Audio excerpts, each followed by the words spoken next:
You, it's your boy Chill Murray, live from the motherfucking Spot Podcast, is back in this biatch. Friday. Y'all already know what the fuck time it is. Oh shit. Got a lot of shit to get into today, baby. Why would I ever have to cop a chain a game when the QB chain birthed most of chains in the game? No post office, we stamping time. Took a slice out of the big apple, made apple pies, family size. Leather bombers and Nike Sacai's. Dangerous corners, you better pray that tomorrow arrive. Rap, Sugar Ray Robinson, nothing sweet. Y'all too out of shape to even box with me. Heavyweight, I know my way around the ring. Just like Shorty know a way around the storm. Making hits with Hit Boy, all he gotta do is hit record. Record breaking news, had to show up just to fill a void. Confused boy, little boys, y'all better keep your poise. Leave me out of the weasel shit. Be cool when you see me, I'm hot at all that rap deep and shit. The hood knows some pussy, so we don't buy or believe in it. Like it on the instrumental, I took back the key to this. Run me the keys, run me the bees, run me that flow back. Your top three, I'm not number one, how could you post that? I would've crowned the city is mine, you cannot hold that. I'm not the one to go at, you fuck around me, Joe Black. Run me the keys, run me the bees, run me that flow back. What I'm saying, your top three, I'm not number one, how could you post that? I would've crowned the city is mine, you cannot hold that. I'm not the one to go at, you fuck around me, Joe Black. What I'm saying, people saying what's already been said. Predictions, I don't listen, it's already in my head. We are motherfucking here, ladies and gentlemen. Shouts out to everybody listening and tuning the fuck in. And when I was going down the rundown today, I said, well, damn, we ain't got nothing but fuck shit news. Got a couple sad things to get out the way, including we're going to start the pod off with rest in peace to the legendary Boston Celtics player Bill Russell.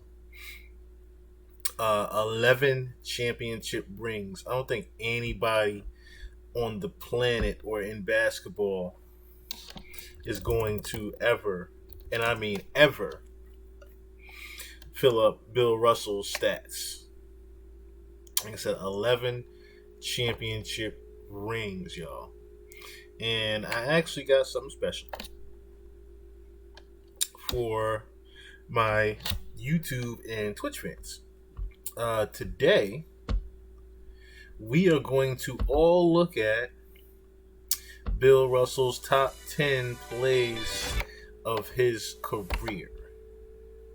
I got to take a look at that, and I mean, just seeing him play against people like Wilt Chamberlain and play with the old Bob Cousy, the original magician of the court. The original Magic Johnson was Bob Cousy.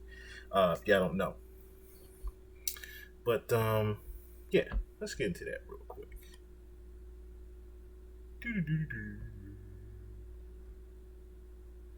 If I can.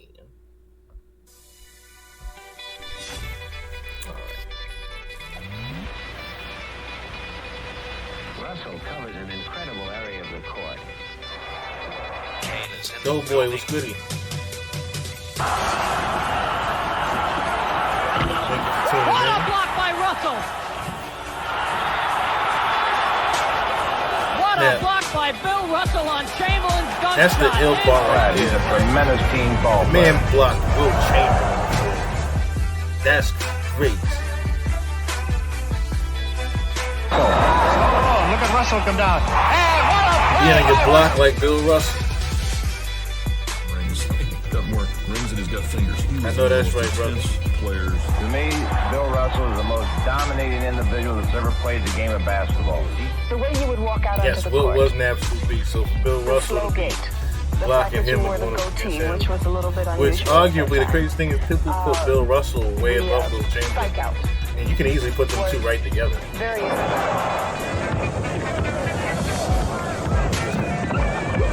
Got flew.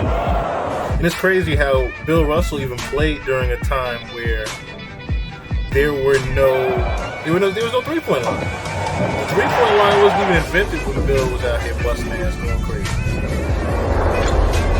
With under a minute remaining in regulation, Russell scored and sprinted down the court to block Jack Coleman's breakaway attempt, helping defend this game into overtime. Well, I've seen memorable plays in the NBA. This This has to be the most. Havlicek comes to the right. On the left, it goes over to Russell. There are 35 seconds left. Russ fakes. Russ is driving to the hoop, and he stops it. I mean, of course, we're all looking at the footage like, yeah, at the same time, you gotta understand, everything back then was a first, so it was special. You know what I mean? But yeah, man. Shouts out to the legendary Bill motherfucking Russell. Rest in peace. Passed away last week. Give me 1 second here.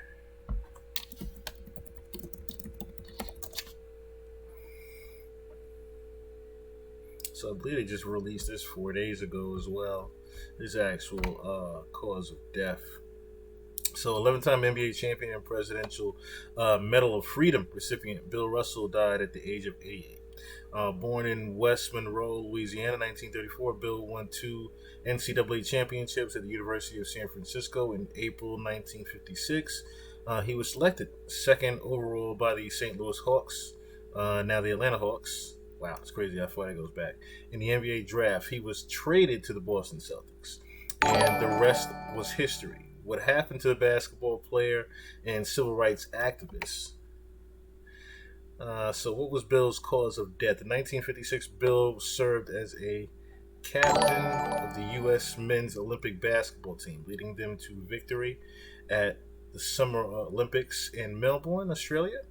His first game with the Boston Celtics took place on December 22nd, 1956, and he soon changed this history of basketball.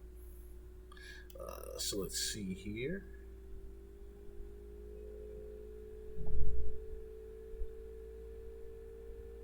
It's crazy how the paragraph is titled "His Cause of Death," and they never say. Okay, that's what it was. All right, so yeah, it is. They still don't have the actual cause of death listed here, which is crazy. They titled the paragraph "Cause of Death," but they only put when he died.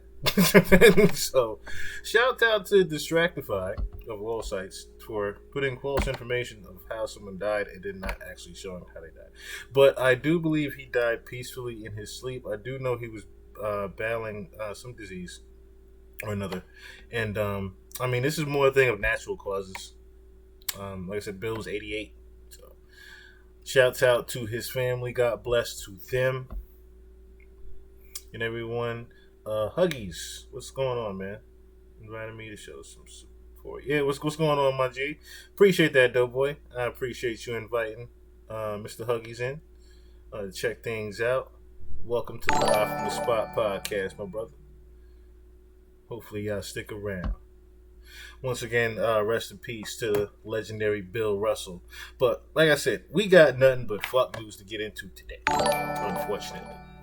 And we're going to start it off with this $7 billion Spectrum lawsuit. And when I read it, I said $7 billion. What in the hell does Spectrum do? Now, Spectrum is a cable company, if y'all don't know. Electric and cable company, actually.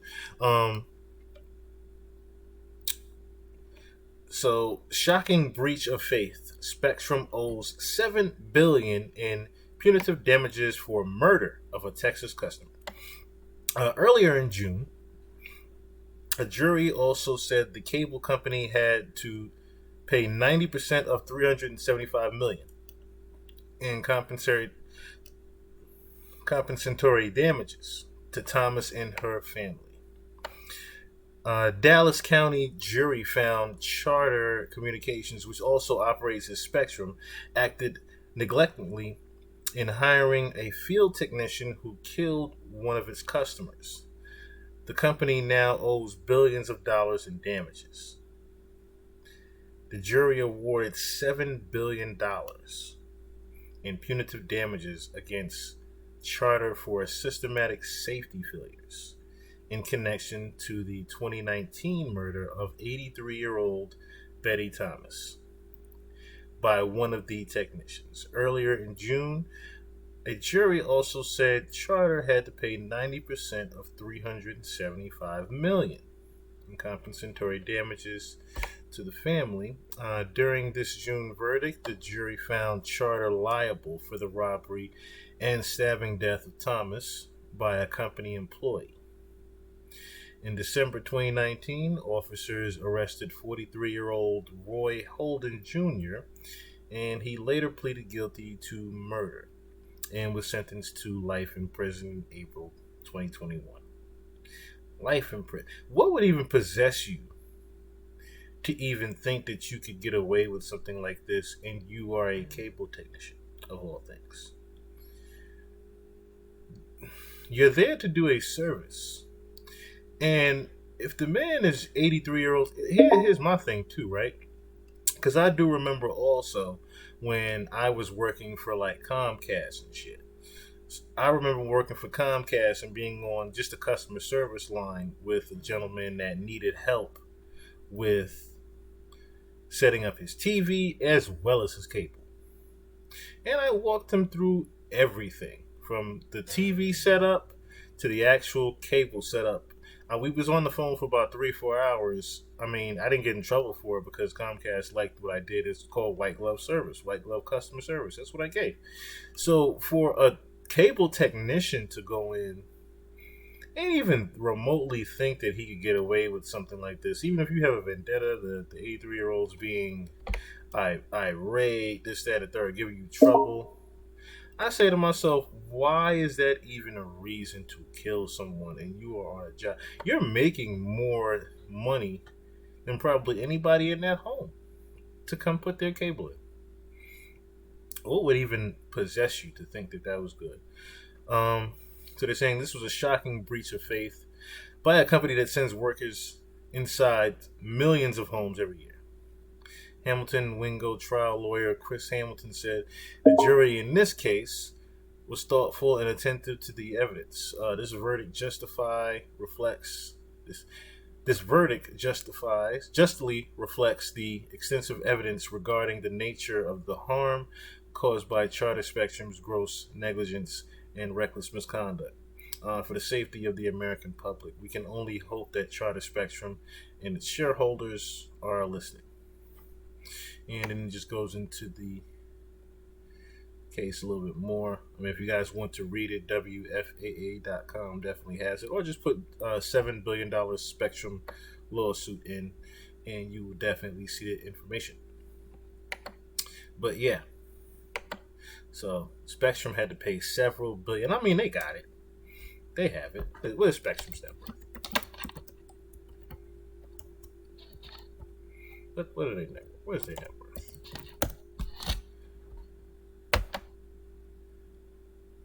$75.9 billion. Charter Communications, who owns Spectrum.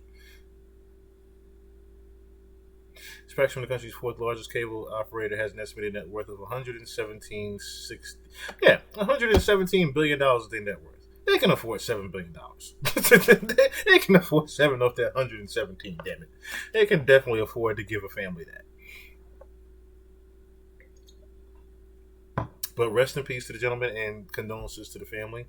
This was about 3 years ago, so of course they have been grieving the loss of that gentleman for quite some. Excuse me, the loss of Betty Thomas for quite some time. So shouts out to the family of Betty Thomas, and rest in peace to her. God bless to her and her family. And more fuck nigga news. We have Mystikal. One second. Chaotic Judge. Hey. Fat Albert. That's what I'm talking about. What's going on, Chaotic Judge? God bless you for tuning in. Raven Need as well. Hope you have a good stream. I appreciate that. I definitely will. Dope boy, you looking out, brother. We're gonna have to get you some. We're gonna have to send you some bread or something. I appreciate that, dope boy. I greatly appreciate it.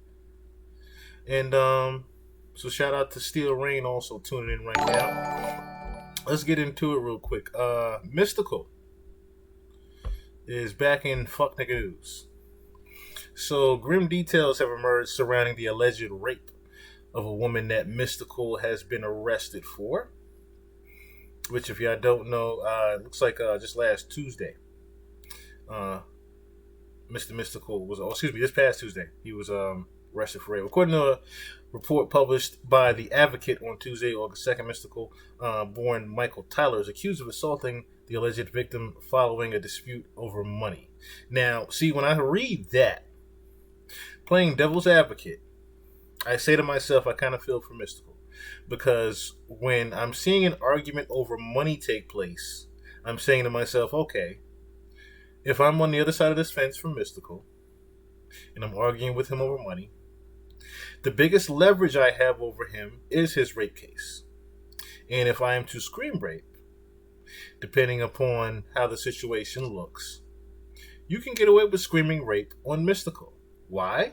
Because Mystical just got out of jail doing 10 years for rape. So I can understand that. Following a dispute over money, Sheriff's Detective Gareth Keith testified during a bond hearing the same day. The incident occurred on July 30th at the rapper's Prairieville, Louisiana home. The victim, who Mystical's lawyer says has been in a long-term relationship with the former No Limit artist, claims Mystical got angry after concluding that she took money from him. As a result, he reportedly punched, choked, and pulled out the woman's hair. He then allegedly stopped her from leaving the home by taking her keys and cell phone. This doesn't sound like a rape case. This sounds like she said some shit. She possibly said, hey, I'm going to yell rape. And then he proceeded to get angry and put his hands on her. This doesn't sound like he raped her. We're going to read further into it, but this doesn't sound like a rape case. Keith says the woman tried to help Mystical find the money. $100 according. Now, really, Mystical's going to be fighting in some money over $100? Something already sounds fishy here. Find $100 according to All Hip Hop, and instead she discovered a crystalline substance in his dresser. Xanax, heroin, and marijuana were also later discovered in the home by police officers. Following the victim's beating, she claims Mystical alternated from being angry to remorseful for his actions against her. He prayed with her and splashed her with rubbing alcohol to cleanse her.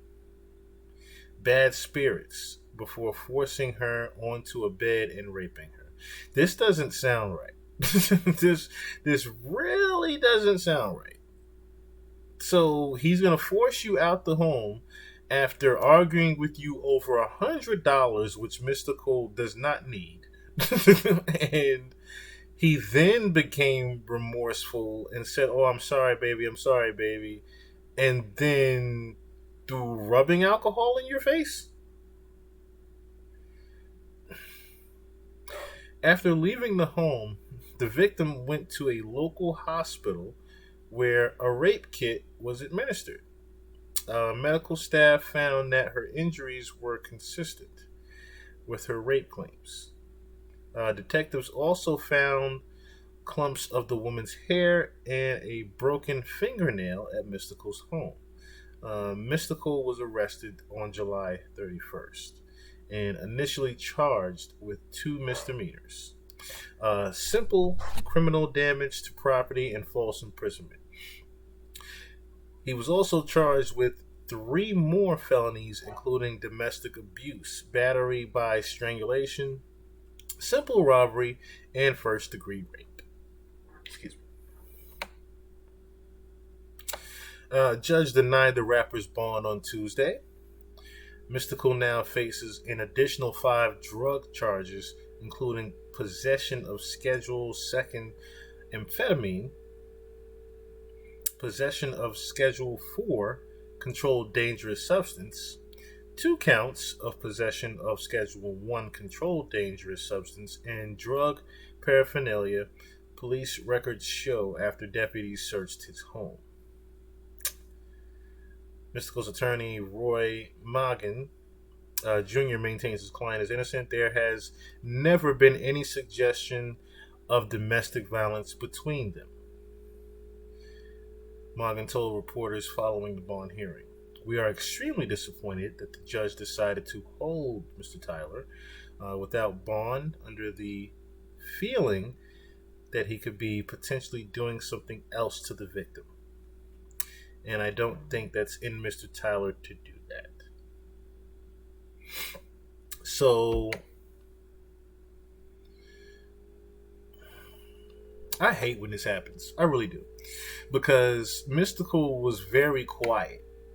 Mystikal's been quiet the past few years. He hasn't really been dropping any new music that I know of. That's the main thing. So with him not really having any new music going on, I'm pretty sure he's probably been some festivals or even some Legend Tour Act festivals. I'm pretty sure he's been able to possibly get his hand in that. We remember that he was signed to Cash Money for quite some time. I think he got dropped maybe a year or two after that. Mainly, and it sounded like it was one of those things where Birdman already had he was already catching cold feet from the whole Mystikal thing, because when he put that record out that Mystikal was back, it was like a here today, gone tomorrow. It was here today, gone tomorrow because not a lot of people actually, I guess, were warmed back up to Mystikal. Mystikal's claim to fame still is Shake Your Ass, Watch Yourself. And, maybe a couple of other records. But Shake Your Ass is still Mystikal's biggest record to date. And when he came back and signed to Cash Money, it sounded like there was more discrepancies over how much money he was supposed to receive. I do remember him talking on Vlad TV, suggesting that he needed to part ways with Birdman. He was very thankful for what Birdman did, but he also needed to part ways with Birdman, which would make sense that he's living with a girl and not necessarily. Now, here's the other thing, though. We can't say that Mystikal didn't own some type of... Man, I own his masters, but we can't say that Mystikal was broke in not owning his own publishing. Mystikal had some type of money. And I'm pretty sure when he came back and got with Birdman, he got a little bit more money. On top of, this is also a very good friend of Master P, who's very wealthy right now. So I'm pretty sure that's why it was blasphemous. It was blasphemous to me when I heard that this was over $100 and him being angry over $100. Now, on the other side of that, you can possibly say that this is someone that has a problem. Because, like I said, this is your second time someone is yelling rape with you.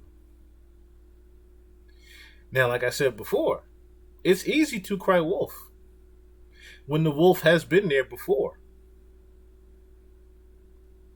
It really is. But what happens when you're not the big bad wolf everyone keeps portraying you to be? And it's just an easy scapegoat for people to call you this wolf. That's what it sounds like to me. That this was, oh, fuck you, I'm just going to yell rape, and that'll be the end of it. I'm just going to make it look like you raped me. I'm going to... Because, let's be honest, women do some crazy-ass things when they're trying to prove something. Especially with Mystikal. Especially when you're a rapper, a rich rapper. Women will do some crazy things to make it seem like you have done something and you have not.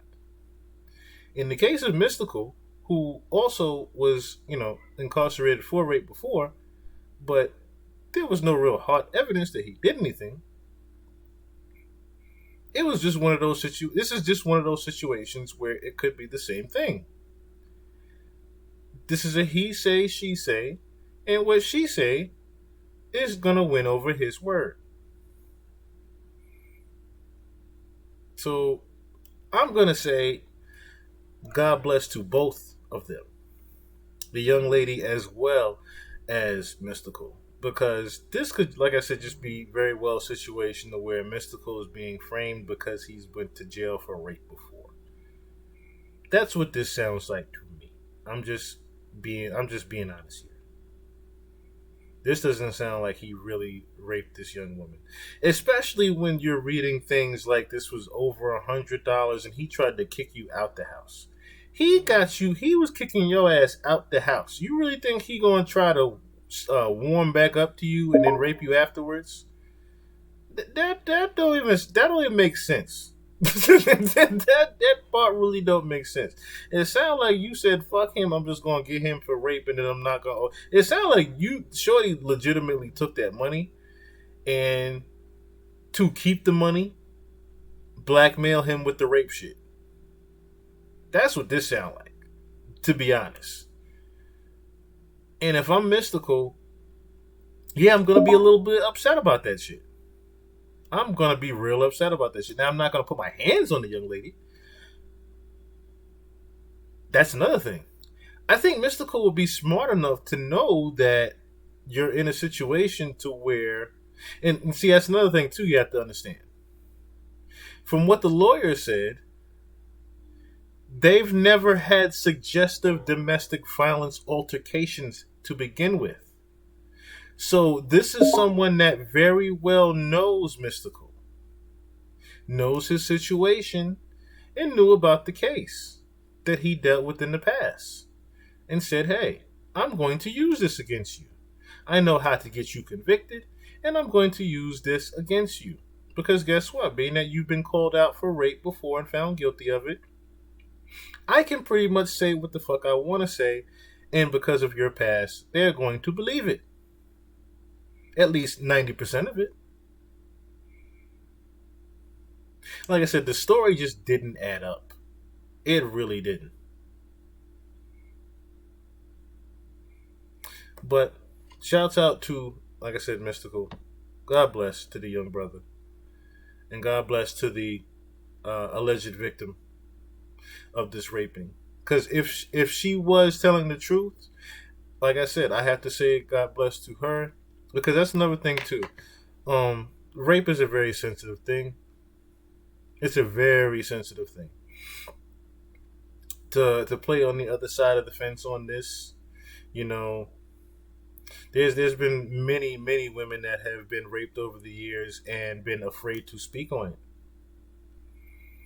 They'll be very afraid to even speak on it for years, some even decades.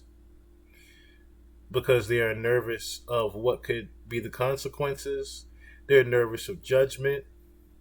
So on and so forth. So you have to feel for, if, of course, this is a true thing, you do have to feel for the young lady here as well. I definitely do. Once again, God bless to both of them. I do hope this gets resolved.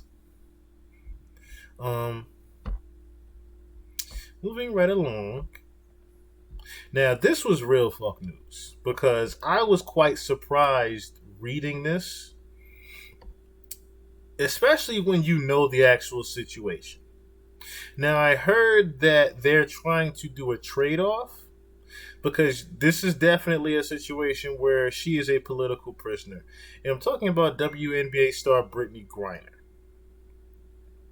She's definitely a political prisoner between the Russia and Ukraine situation, us siding with Ukraine, so on and so forth. So Brittney Griner is over there basically. She's been playing ball for Russia for a few years now. That's another thing.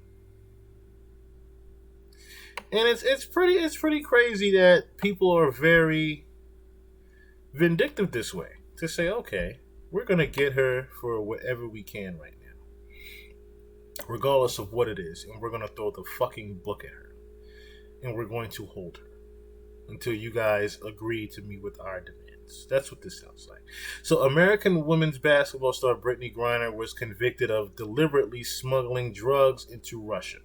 Now, when I read that part, that bothered the fuck out of me. She wasn't arrested for smuggling drugs. let's tone it down a little bit. She was arrested for having a vape pen. So they titled it her smuggling drugs into Russia to make the sentence harsher. Which is, that's just beyond fuck shit. To put that she was deliberately smuggling drugs into Russia is way out of line. And she was sentenced to 9 years of jail time Thursday in a case that has raised concerns. She is being used as a political pawn in Russia's war against Ukraine. Judge Anna Sotnikova of the Khimki City Court delivered the sentence and fined Griner 1 million rubles, or about $16,400 US. She said the court took into account Griner's partial admission of guilt, remorse for the deed, state of health, and charitable activities. Prosecutors had asked that she be sentenced to 9.5 years in jail. Prior to the verdict, Griner apologized to the court and asked for leniency in an emotional speech. I never meant to hurt anybody. I never meant to put in jeopardy the Russian population. I never meant to break any laws here, Griner said. I made an honest mistake, and I hope that in your ruling that it doesn't end my life here. I know everybody keeps talking about political pawn and politics, but I hope that this is far from this courtroom, is what her plea was. I want to say again that I had no intent on breaking any Russian laws. I had no intent. I did not conspire or plan to commit this crime, she added. After the sentence, Griner told a CNN producer as she left court, I love my family. This is very sad. And for her to even have to be so strong in the public is even crazier to see. And, you know, she's going to be one that goes down in the history books. Definitely when it's all said and done. The verdict comes about 6 months after the 31-year-old that's another thing. She's very young too. She's so young to even be going through this. Just because she wanted to play basketball in another country. This is so sad. 31-year-old was arrested at a Moscow airport and accused by Russian prosecutors of trying to smuggle less than one. That's another thing. So you put smuggling drugs on somebody that had less than a gram of weed on them. So she's trying to smuggle drugs with a vape pen? That's the bullshit part. That y'all are titling that she's smuggling drugs and all she had was a fucking vape pen. Less than a gram of cannabis oil in her luggage. She had a fucking vape cart. That's it. For herself. How is she smuggling drugs into Russia? Like, this. The two-time U.S. Olympic basketball gold medalist pleaded guilty to drug charges last month and said she accidentally packed the drugs while in a hurry. You can't say packed the drugs. Why don't they just put what actually it was? Griner's lawyers, Maria Blagnavolia and Alexander Boykov, said in a written statement they will appeal the decision and criticize the court for ignoring their evidence.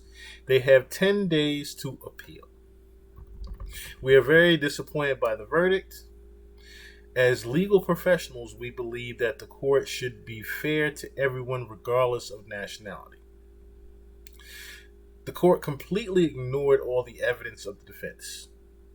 And most importantly, the guilty plea. They said in the statement, this contradicts the existing legal practice, taking into account the amount of the substance, not to mention the defects of the expertise and the plea. The verdict is absolutely unreasonable. We will certainly file an appeal. Speaking outside court, Boykov said that the average time in jail for this type of crime is 5 years. So this is another way that y'all know that she's a political pawn and they trying to do some bullshit. Because the average max time for someone bringing in some weed is 5 years. So for them to give her an extra 5 years and say, no, we're just going to do 9.5. Like, come on now. adding an almost a third of those convicted get parole.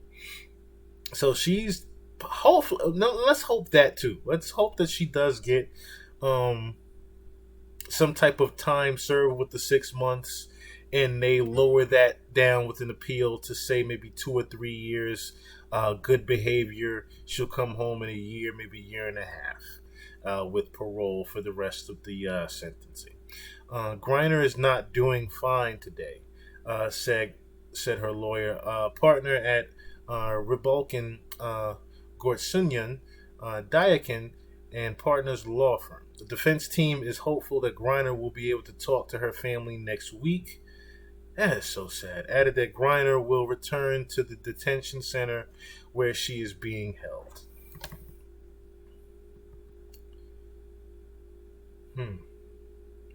Now, I do have to read this part just so y'all can understand. This is from CNN too. The harsh sentence comes amid the backdrop of Russia's invasion of Ukraine and the country's saber-rattling with the U.S. and Europe. The U.S. State Department maintains Griner is wrongfully detained, and U.S. officials have offered a potential prisoner swap with Russia in an attempt to bring her home safely. And I remember talking to my friend about this too. I remember that they had mentioned that they were going to, there was someone that we're holding of theirs. It's supposed to be a killer or murderer or something like that we have of theirs over here that they want to trade for. That he's been put away for a very long time for an actual murder. That's the crazy thing. We're trading someone that got arrested for a vape pen for an actual murderer that got found guilty. That's crazy in itself.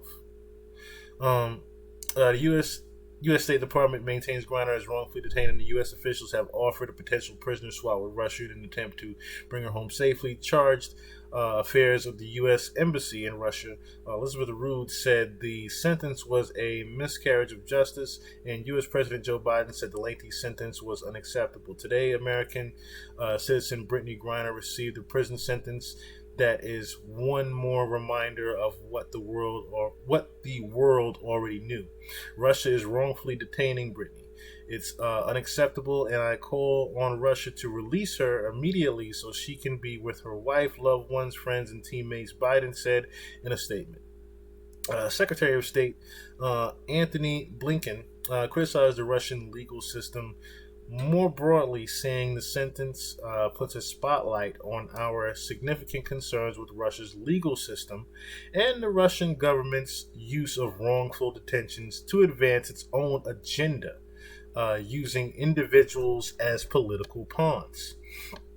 He said the U.S. is working to bring home Griner and Paul Whelan, an American citizen who has been held by Russia for alleged espionage since 2018. So they have another person who's been over there for about 6 years now. 4 years now. This is an absolute priority of mine and the department's, Blinken said. It's now up to the Russian side on whether Griner's conviction opens new doors for negotiations of a prisoner swap. National Security Council spokesperson John Kirby said. Excuse me. And I mean, that's pretty much all this is. I mean, we've already gotten to them asking for the leniency, which, like I said, this is one of those. This is a very sad case here. Very sad case, and I'm saying to myself, okay, black woman with dreads and tattoos, tall woman with dreads, tall black woman with dreads and tattoos. Russia is looking to try to make some type of political example out of Brittany Griner. And then, like I said, it's very unfortunate that she has to be this political pawn, political prisoner pawn, I should say, in this whole Russia versus Ukraine thing. Very, very sad day for, like I said, WNBA, or sad week, I should say, for the WNBA. I believe the sentencing was either a day or two ago, where they sentenced her to this 9 years. And I honestly thought she was gonna get. I knew already that they were gonna find her guilty, just because of, like I said, the political pawn situation. I already knew they were gonna find her guilty.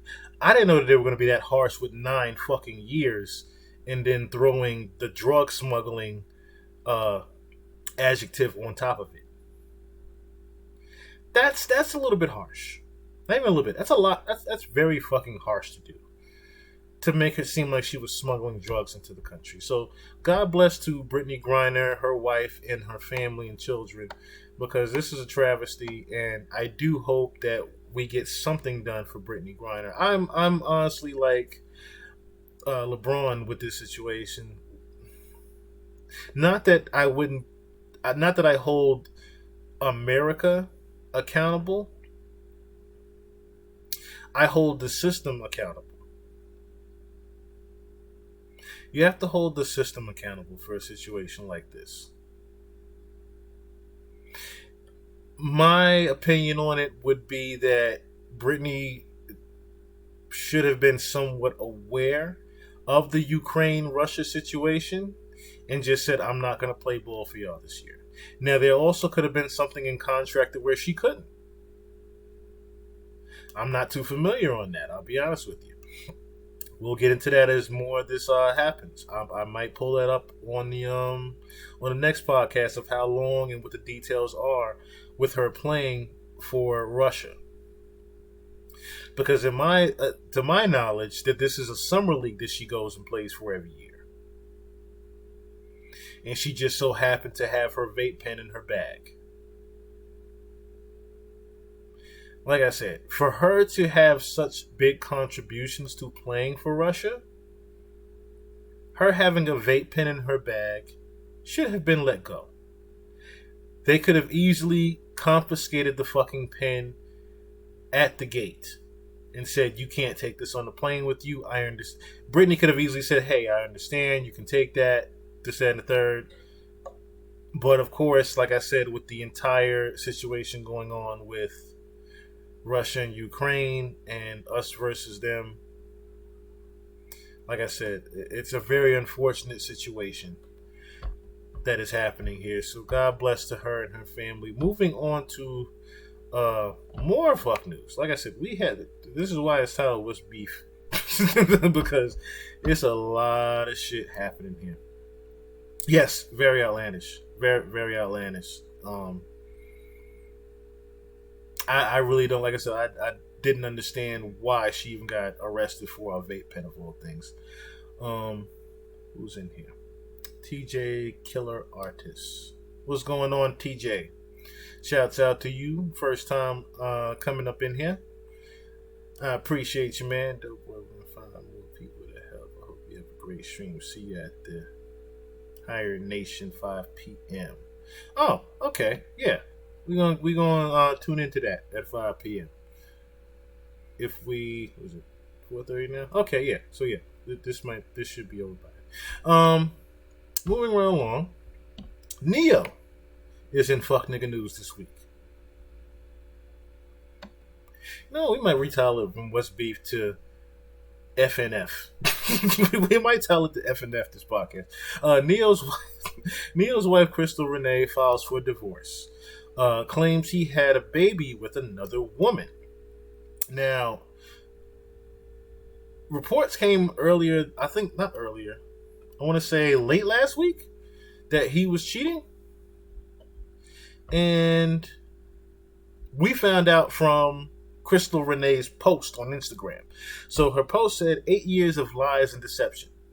8 years of unknowingly sharing my life and husband with numerous of women who sell their bodies to him unprotected. Every last one of them. To say I'm heartbroken and disgusted is an understatement. To ask me to stay and accept it is absolutely insane. The mentality of a narcissist. I will no longer lie to the public or pretend that this is something it isn't. I choose me. I choose my happiness and health and my respect. I gained 3 beautiful children out of this, but nothing else but wasted years and heartache. I ask that you all please stop sending me videos or information of him cheating, because what he does is no longer my concern. I am not a victim. I am choosing to stand tall with my head held high. If someone can't love you the way you deserve, then it's up to you to love yourself. With no hate in my heart, I wish him nothing but the best. In which Neo replied, for the sake of our children, my family and I will work through our challenges behind closed doors. Personal matters are not meant to be addressed and dissected in public forums. I simply ask that you please respect me and my family's privacy at the time. Now, we all know Neo is toxic as fuck by his songs. And we know Neo is also a songwriter and ghostwriter. He's notably the ghostwriter for Beyonce's Irreplaceable, which he got called out for even saying something on the radio before. So, as I'm reading the word narcissist come from his wife, Crystal Renee, I'm sitting here saying to myself, okay, the word narcissist, I'm already thinking about the toxicness. Like, for example, the toxic song where he basically loves the way that he's being cursed at and yelled at for doing things, for doing fuck shit and whatnot. He has songs about him cheating and getting back with his woman. So I mean, this isn't far fetched. I'll say that. And for him and for her to also confirm with us that these were escorts. For her to confirm that these were escorts and prostitutes, not just regular groupies, that also lets us know that this could very well be true. I'm going to go on a limb and say that this is true, as far as we know. Because ain't no way in hell I'm going to just confirm that I've been cheating and doing all that shit with liking the post that she started with 8 years. He liked that post. So that right there was like, okay, that's his behind the scenes apology. So obviously she's fed up because now she is filing for divorce. So let's read that real quick. So Crystal Renee is looking to end her marriage to Neo. Shortly after publicly accusing the R&B singer of cheating, Renee filed divorce documents obtained by people in Atlanta earlier this week. Claiming the pair's marriage is, that's a crazy word right there, irretrievably broken, with no hope for reconciliation following Neo's alleged infidelity. Renee has been married to Neo, 42 since February 2016, and the pair shares 3 children, 13-month-old daughter Isabella Rose, as well as sons Roman Alexander Raj 4 and Shafir Claymere Jr. 6. According to the divorce documents, Renee alleges that the So Sick singer, whom she claims to have been separated from since July 22nd, recently fathered a child with another woman. The Grammy winner's wife also says she's been taking care of their 3 children since the separation.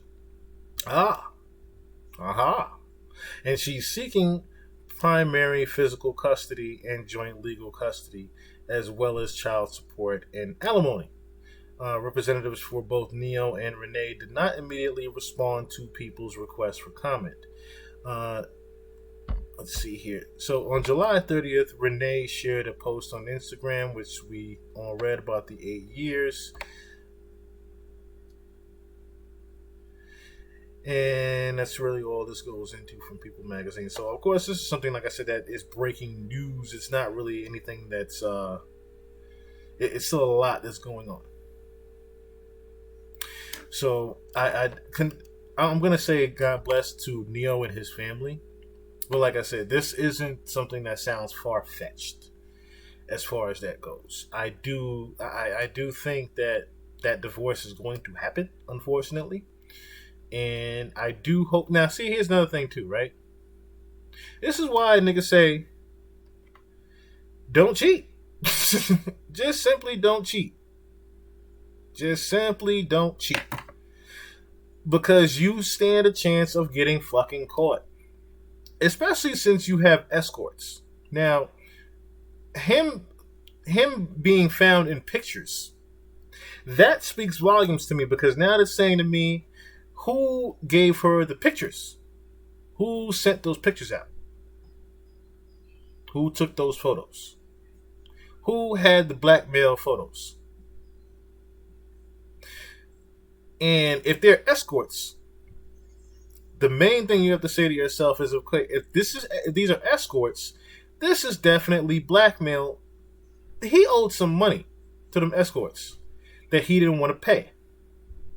So, to get their payment, they have sent out pictures to his wife. That's what this sounds like here.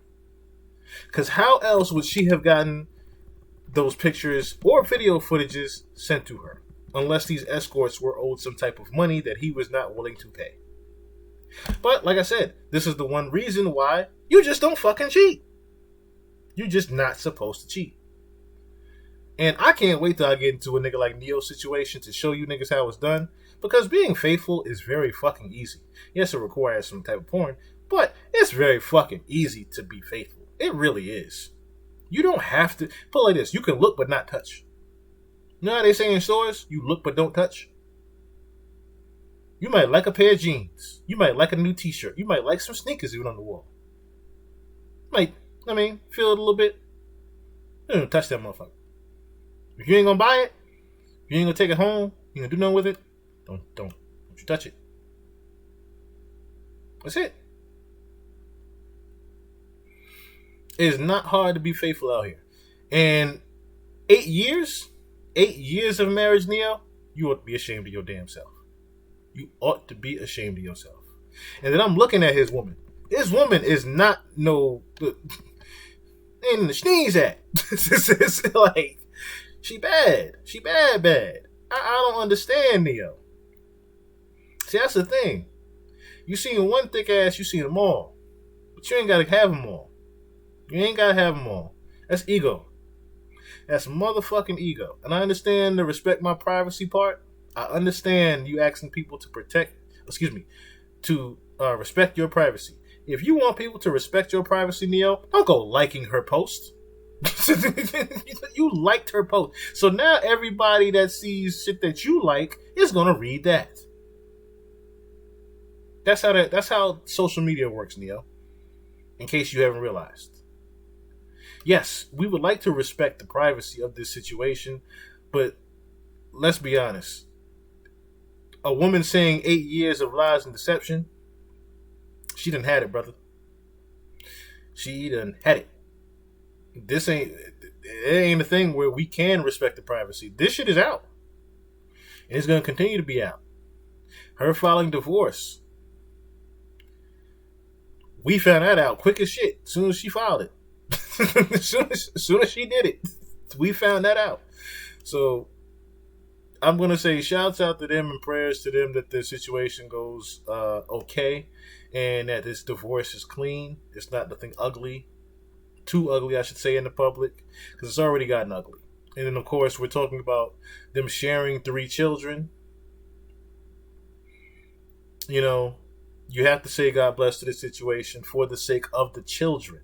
Not necessarily them, but more so for the children. You have to feel for the children, because this is something within 10, 15 years they're going to have to look back on. Because of technology nowadays, they're going to have to look back on this bullshit 10, 15 years from now, unfortunately. That their mom and dad was fighting because daddy wasn't being faithful. That's the thing that pisses me off with husbands that are not faithful. If you are married and cheating, you should be ashamed of your fucking self. Especially if you have children. Because you gotta look yourself not only in the mirror and see an ugly motherfucker, but you gotta look in your children's eyes. That's the part that's gonna hurt Neo the most. When he gotta look at his children going through this shit. So, God bless to them. I do hope, like I said, this is a clean divorce. Even if a divorce doesn't happen, I hope this whole situation ends very cleanly, as ugly as it has started recently. What else do we have to get into? Where are we at? Oh yeah. This is a funny one. So, people were saying earlier this week that Blueface and Kreayshawn are the new Bobby and Whitney. And I agree. I fucking agree. I fucking agree. So if y'all haven't seen lately the Kreayshawn Blueface fight, I'm gonna pull that up for y'all right now because yeah, that's exactly what this shit is. That's exactly what this shit is. Look at this here. Look at this. Look at this. Look at this. She talking about something to call the other way. Call that way. Call that way. Look at that. They both drunk as skunks. Look like they just left that club. You alright, dude? Oh, she snuffed bro, the that's shadow. not good, bro. Oh, damn, dude. And then he snuffs her. We're here with Baby D, the heavyweight champ of the world. Don't laugh now. It's funny. This is why I said Bobby and Whitney. Look at this shit. Yes, she is. The next video footage we see is them two in bed. Hit me in my shit. Got a nice little shiner. So,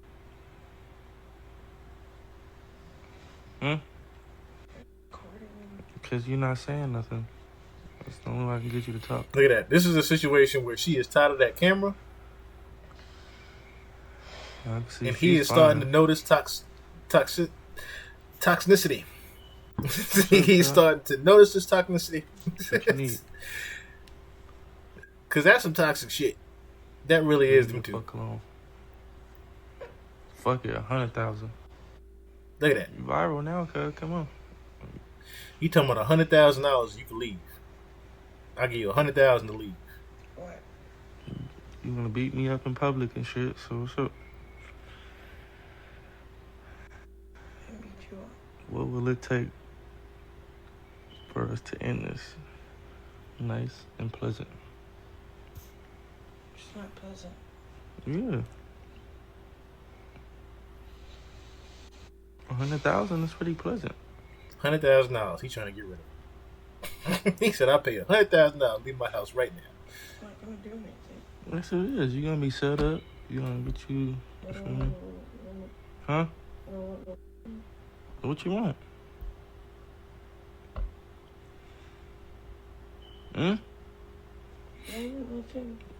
So you just gonna leave on your own recognizance? What are we gonna do, cuz? You want a title fight? You wanna shot at the title, cuz? Like, you wanna box with me or something? Like, what are we doing? I just wanna wake up tomorrow. And then what?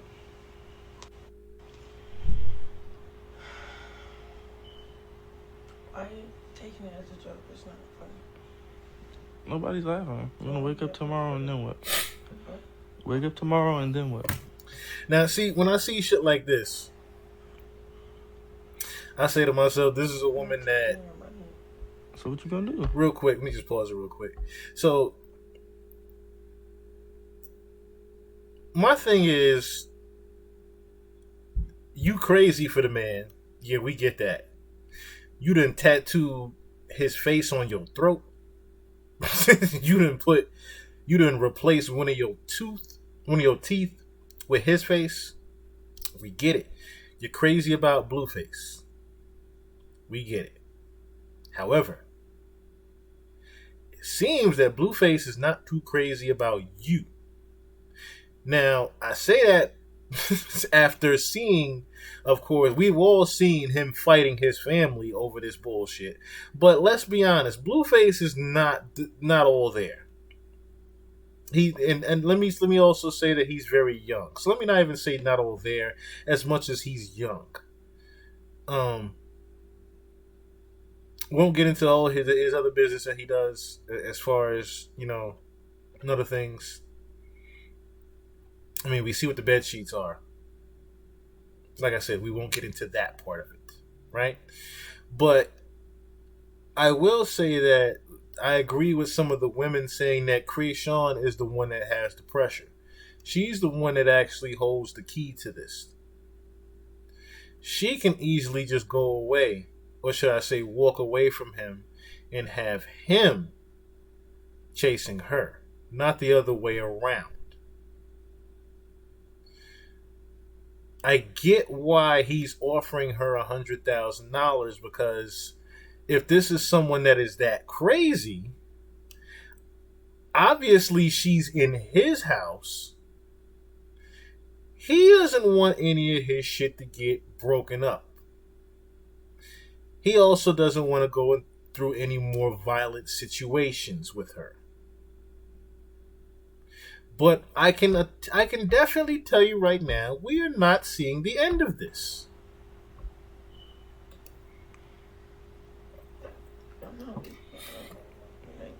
You not what? You not what?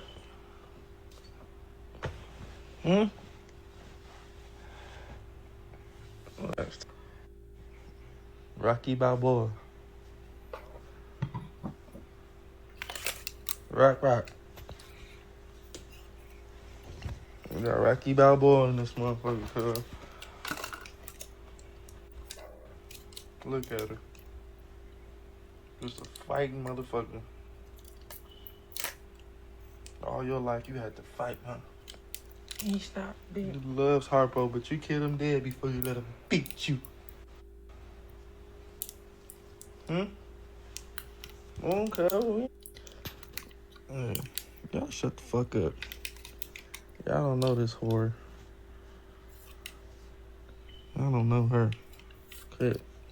I barely know her. Can you stop doing that? And went through her damn phone. It's ugly. She fucking the CEO at the damn jailhouse. Why are you lying? And they come bail her out. Can you stop? She's sending the CEO to hotel. Why are you doing that? Mr. Hughes, too, yep. And he got a wife, and she probably gonna see this. Yo, Mr. Hughes, yep, back at the jailhouse. Now, this is some toxic shit. In New Orleans. Like, what type of bitch? Like, what? You fucking with the CO, cuz? You was in jail for 48 hours. What I want to know is, for real, how you got to bail the bitch out and she fucking the CO? Like, cuz couldn't give you a get out of jail free card? Why are you saying you fucked me? Like, why you have to say that? He didn't fuck you? No. So how you know what hotel you was staying at? He was waiting outside your hotel. He called you. You said you enjoyed his company. Like, in person? Yeah. You said I was just observing you and blushing. Where the fuck was this happening at? Well, he definitely has went through her phone. Cause they think you just the real solid bitch. They don't know you really a whore, just a whore with tattoos. Like, what type of shit is that? It's crazy. Then we got this nigga named Badass. Picked the bitch up from her little apartment, wherever. Picked her up, dropped her off. They did Lord knows what. I don't fucking know.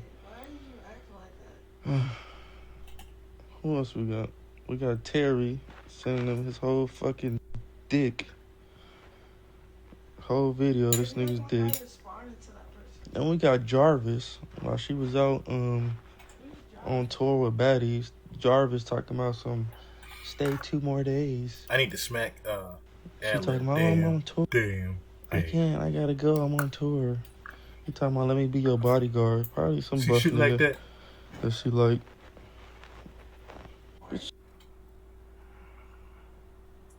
I'm only airing her ass out because y'all think she a solid bitch. She ain't shit. See, look, y'all know I'm a whore, so that's the difference. You feel me?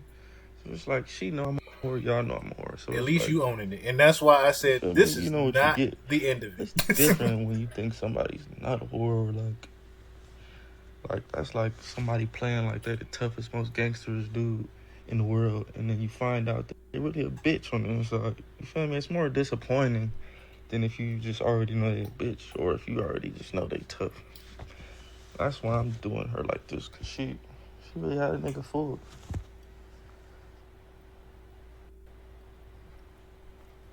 She's a good actor. That's what you is, cuz. I'm gonna put you in a movie. Alright. Now it sounds like he went through the phone.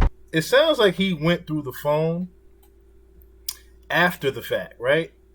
This sounds like he went through the phone right after they got to their altercation, or while she was sleeping right there. That's what that looked like. And I mean, see, that's the thing. I've gone through that. I've gone through that. I do remember my ex. I was just using the phone to make a phone call because mine was charging at the time, and I wasn't planning on going through the phone. But a message had came through saying that, hey, I want to see you later. Are we still on for later? I'm like, oh, what? So I hit the message, and then I happened to see all that shit.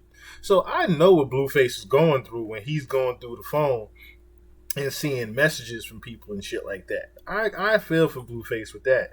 And for him to even be like, yo, there's like 3 or 4 of these niggas. But what I also have questioned is, was she doing this shit while with you? Because from what we've seen and known, she doesn't leave your side. So when was she away from you to even be doing all this? That's the real question.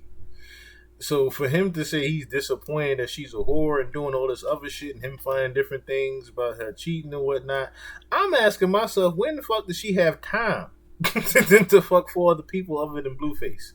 She's in his bed. Like I said, we see them literally everywhere together.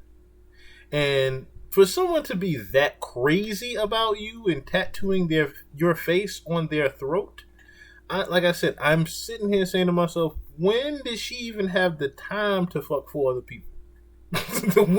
when did she even have the chance to get away from him? Especially with seeing how he rocks with her. I just something just is off about this, and that's why I said we definitely gonna see them together for quite some time after this. we definitely going to. I definitely think those 4 guys are possibly going to be forgiven if he's saying to himself, "Hey, you know I'm a whore, so I'm just a little disappointed that she won too." that's what this is. So, shouts out to, like I said, the new Bobby and Whitney, Blueface and Chris Sean, minus the drugs. Because Blueface, that's one thing I will say. God bless to that brother Blueface. He don't do no drugs. I will say that. He's a very level-headed gentleman. I will say that. Get a little crazy at times, but he's very level-headed. Now, unfortunately, he did mess up his. He's supposed to have a boxing match August 27th.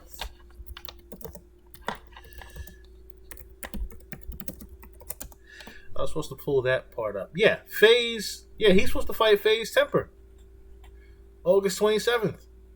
But he got removed from the boxing match because of the footage of him fighting his girlfriend, which y'all saw it wasn't really a fight. She hit the nigga in the face. He swung and missed, and they fell on the floor. Drunk as hell. It wasn't really a fight. But because of this footage, of course, he has been removed from that pay-per-view fight on August 27th.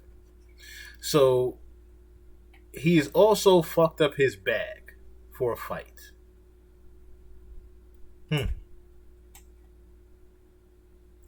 And in other news, it seems like that fight was actually over him finding these things out about the cheating. He basically was disappointed walking down the street. trying to pull him that way. Of course, like I said, you saw him having some type of tussle, and she hits him in the face. So I feel for Blueface in this way more than I do Kreayshawn. But at the same time, I can definitely tell you, this is not going to be the last that we've heard of Kreayshawn and Blueface. Community meeting if you're interested in building the stream. Yes, I am. Yes, I am. Send me the details. Or send me a link here, Doughboy. Put a link up for a brother so I can click on that community meeting. You whispered it. Okay. I have to figure out where that is on Twitch. Because I'll have to navigate this thing. So I will definitely look at that. And I'm going to try. But that's been about 10 minutes. So. And I don't think we have much more left besides the Blueface. Oh, yeah. Yeah, we do. Actually, we do. We have 2 more things. Well, 3 more things to get into. Okay, so. But yeah, I will be attending that, Doughboy. Top right. Top right, top right, top right, top right, top right. Ah, gotcha. All right. I do got it. Appreciate that, Doughboy. I will be attending that very shortly. I just have a few more things to get to right here, sir. I do appreciate you, though. Shout out, yes, definitely. Shout out to you, Doughboy. Shout out to Doughboy805. If y'all want to tune into that community stream, go to his channel and definitely tune in. I will be a part of that very shortly. So I need to ask. I don't know what that's about. Moving right along, Wiz Khalifa. Mr. Wiz Khalifa. I don't understand why you are fighting DJs. Why you are fighting DJs, sir? Of all things, DJs. People that put you on, brother. Like, I don't understand. Now, I'm wondering if his DJ was with him at the time. Because I'm pretty sure if his main confidant was with him, I'm trying to think now, Chevy. I need to look at this footage now. Because if Chevy was with him and let this shit go down, y'all all need to be smacked. Upside y'all heads, because that's a little bit crazy. Yes, nigga, if you want to fight, nigga, we can do it. Y'all niggas suck, don't hug me, bitch. Y'all niggas suck. Play my new shit, nigga. Yes, nigga, if you want to fight, nigga, we can do it. Y'all niggas suck, don't hug me, bitch. Y'all niggas suck. Play my new shit, nigga. Play it. Play badass bitches. Y'all are horrible DJs. Now, I came here tonight to promote for y'all and have a good ass time and have a great time. But you know what I'm not gonna do? I'm not gonna sit here and let these hoe ass niggas like this shit is acceptable. I'm a real ass nigga, dog. Now, apparently, this was because the DJ didn't play his new album. Play my new shit, dog. We gon' start this shit alright. I want some bad. Get out the way. I don't like you. I want some bad. He said, get out the way. I don't like it. Now, we all know Wiz gets saucy. That's another thing. So, let's be honest here. We know Wiz gets very, very, very saucy. Wiz has been getting saucy for the past, his entire career, okay? He's been very saucy as far as that goes. As far as the party life goes. He's always in the club. He's always partying. We do know he's been MMA training, of course. And that was another thing that people were talking about. He couldn't wait to get his MMA shit off, huh? that was a joke that was going around. So, you see him being irate with a DJ in a club of all places. And that's why I'm saying to myself, this is a drunk Wiz. This is not high off weed Wiz. Because if Wiz was just okay and high off his weed, I very much doubt that he would have did this. This was a very drunk and lit Wiz Khalifa. Now, he's supposed to be being paid to be at this party. I get that. But Wiz, you've been in the business for over a decade now. You've been in the business for over 10 years now, Wiz. I don't think that starting with a DJ, wherever you are, doesn't matter where you are, overseas or in the States, I don't think you hitting a DJ upside the head. Let's look at that real quick, because that was the very next thing.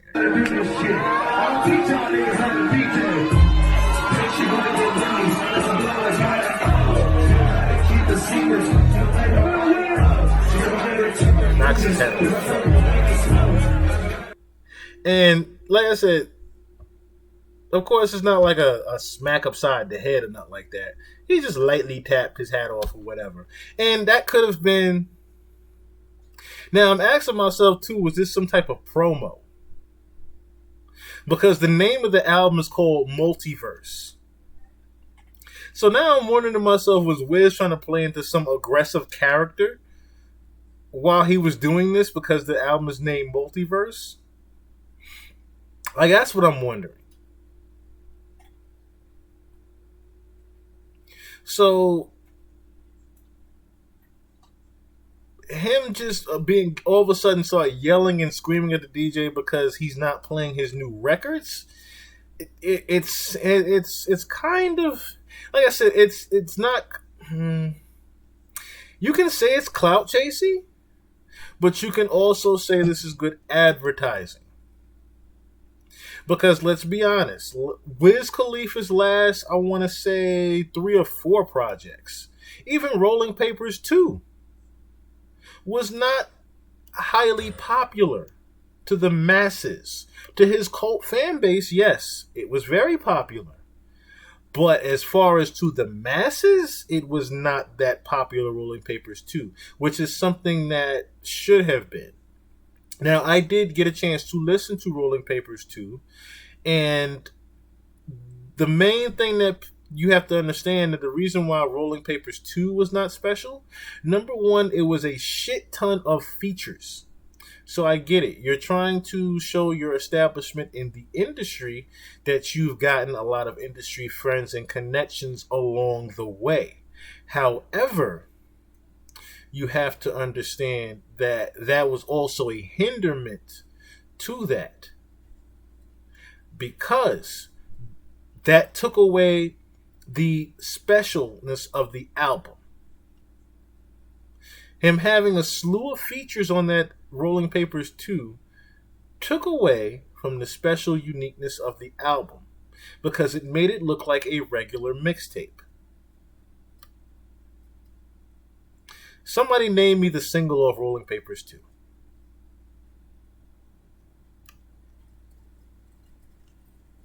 Oh, it's starting to rain outside. Also, what is the last big Wiz Khalifa single?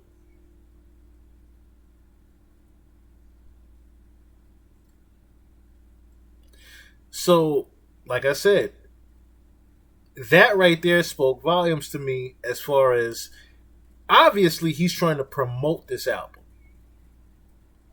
With it being called Multiverse, we've never seen an aggressive Wiz Khalifa before. He's known to be... This is... Him being aggressive at a DJ is similar to the Will Smith Chris Rock slap. It's very similar to that. We don't expect Wiz to be on top of a DJ's shoulders, knocking his hat off. We don't expect to see Wiz Khalifa pushing a DJ. we don't expect to see none of that. And then I'm seeing the footage more and more. Like, no one's even talking about the DJ laughing while Wiz Khalifa pushed him. No one spoke about that part. No one's speaking about him playing the new records and Wiz performing it standing on top of him. I'm exaggerating with the standing on top of his shoulders part, but I mean, you've seen the footage. He was just right up on him. But at the same time, this is definitely... I'm going to go off on a limb and say this is promo. Now, I'm not going to play the footage that has been circling around about DJ Kid Capri. DJ Kid Capri said he would have had hands with Wiz Khalifa if that was him. But I think Kid Capri needs to also analyze what's going on here and reach out to Wiz Khalifa to get an understanding before he speaks as well. Because him saying that he's a fuck nigga and bitch ass nigga for all this shit, I really think people need to reach out to Wiz before they just assume what's happening here. Like I said, I think that could have easily been for maybe even a music video later on or a promo for the album that he just released called Multiverse. Because I'm going to check out the album just to see what's going on because I'm also a Wiz Khalifa fan. But as much as I smoke, people compare me to Wiz Khalifa sometimes. My nickname is the Sandman when I smoke weed. It's Chill Murray, rap name, but yeah, people know me as the Sandman too when I smoke weed. So I know what it's like to smoke a lot, like Wiz, and be very chill and laid back. So that's another thing you have to understand. With the album being called Multiverse, and we seeing a Wiz Khalifa we've never seen before, this could very well much be just regular promotion for the album. That's what I think. Especially, like I said, when you're seeing a DJ laugh off. Invited me to... Okay. Especially when you see a DJ just laughing off him, pushing him away and controlling his laptop like that. As if Wiz knew where shit was on the laptop. That right there tells me that this is some type of promo for Multiverse. But what else did we have to get into? What was one of the last things we had to get into? Yes. Mr. Rosenberg and Joe Budden having their beef this week, which I ain't gonna lie was pretty damn funny. That was pretty damn funny. Just hearing Rosenberg being irate over him being he's 49 or somebody or 50. Yeah, he's in the top 50. One ep is in the top 50 of hip hop podcasts, and he doesn't like that Joe Budden is number one. Just hearing about that was pretty damn funny. But let's go into why this even started. So this actually goes back quite some time. This actually goes back some ways away. I want to say this goes back about 4 years ago. About 3 or 4 years ago, this beef has been going on.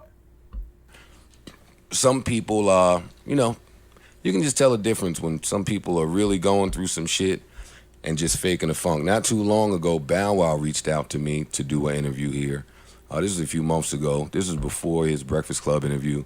This was when he was running around with the album title Suicide. I turned that shit down ASAP. This is the Joe Budden podcast. Not because I don't fuck with Bow Wow. The funny thing is, I don't play with Ice. People exploiting mental health. In this podcast, not to say that Bow Wow wasn't going through shit. It's crazy to see Paul and Rory there, but Ice was also there. This kid was a little different. So preface this real quick. This as is someone who has gone through some of that stuff and still does.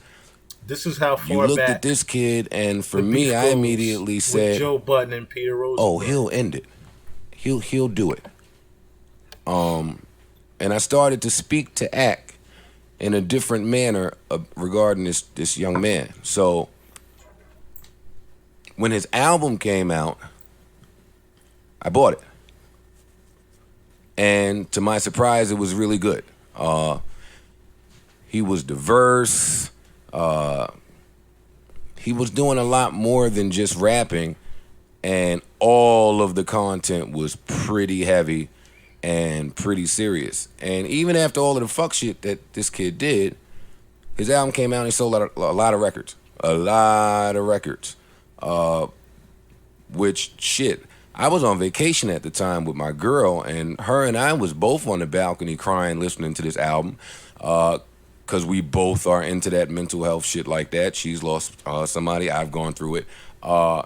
So for this young kid to be reaching an audience, like, I was happy. I was proud that there was somebody talking that shit to the young kids. I mean, I'll be honest. That's how I felt about it. And I've had pretty harsh words for the young man And I will say, and I've had a few conversations with him. I've spoken to him on FaceTime. To me, it seemed as though he was trying to live differently. It seemed, you know, you can just tell a difference when some people are. Look, I skipped it. This was not a doctor actually, there. no. And here we go. I had already heard the news. All right, here we go. And I was really fucked up. I cried all day yesterday. I even didn't really know how to start this podcast because I didn't know if I could talk about this without this is where the Peter crying a whole lot. Rosenberg So I'm in my car bawling in fucking tears, right? And I'm listening to talk radio. And it's fucking Peter Rosenberg, 98.7. Him, Michael K., Don LaGreca. And he interrupts this bullshit Yankee talk they're having to say, hey, I know this is not a hip-hop show, and I know we don't cover hip-hop, but I'm in hip-hop. So I must report to you guys that Triple X Tentacion has passed away. And then his two white co-hosts say, well, who was that? And the first thing out your mouth is, well, he was no angel? That's what he said? Yes. That was the first thing out his mouth. Well, he was no angel. I took a lot of offense to that, Peter Rosenberg.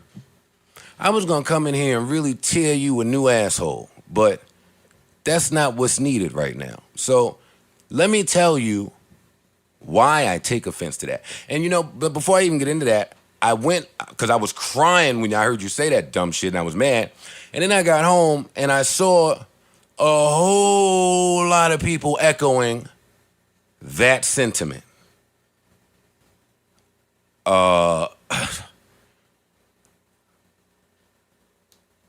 This is what I thought. What I thought about it was this.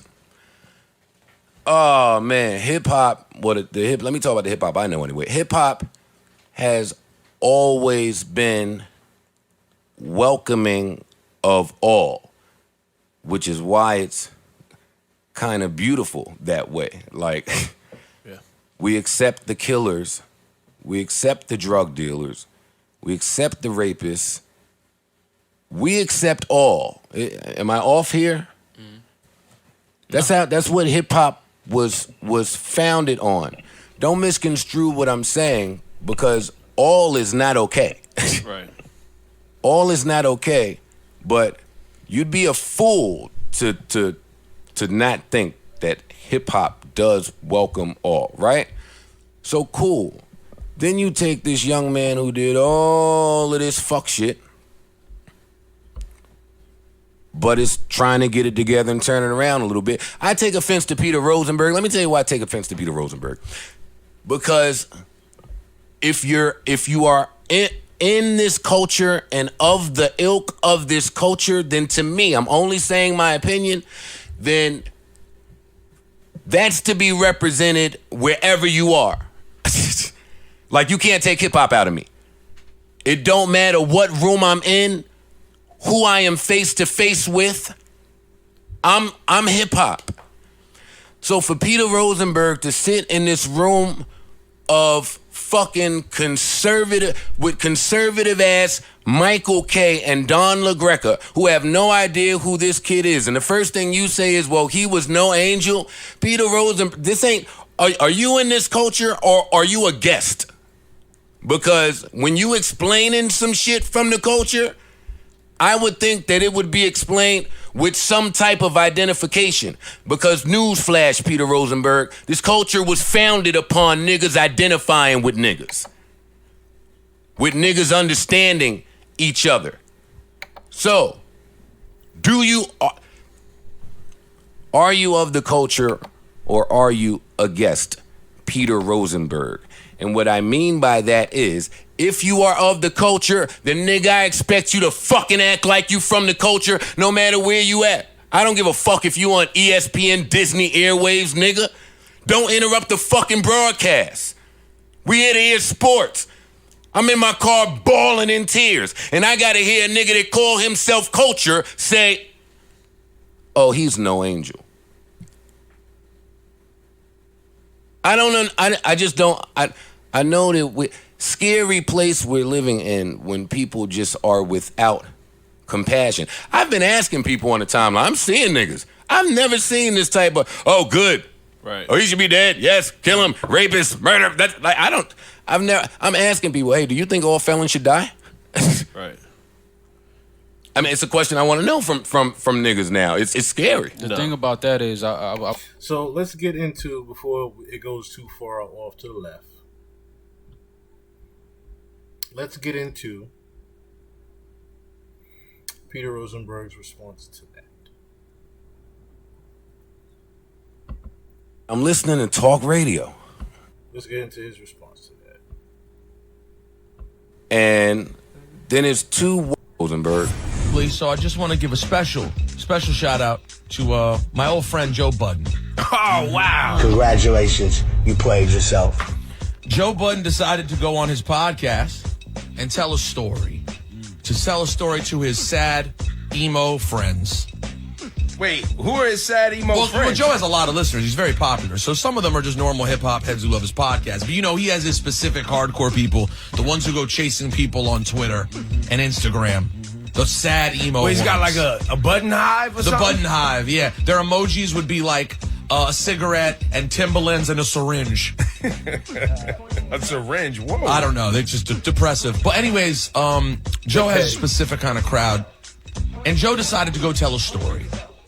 And in his story, he talked about how me, someone he's known for 15 years, he heard me when I first learned of the death of XXX announce it on the Michael K show because I was doing my segment and I was so taken aback by it that I announced it. And when I announced it, I referred to him as a very troubled person. At some point, I said, he's no angel. And I guess I could understand how if I heard someone only describe someone as that and had no context for who that person was or the place in which they were doing it, I could judge that person and be like, wow, that's kind of a cold way to talk about someone, even if that person was very troubled. They just died. They just died, right? I think I can understand how someone would say that. When I went back and listened to it, I was like, oh, that wasn't like the warmest death announcement.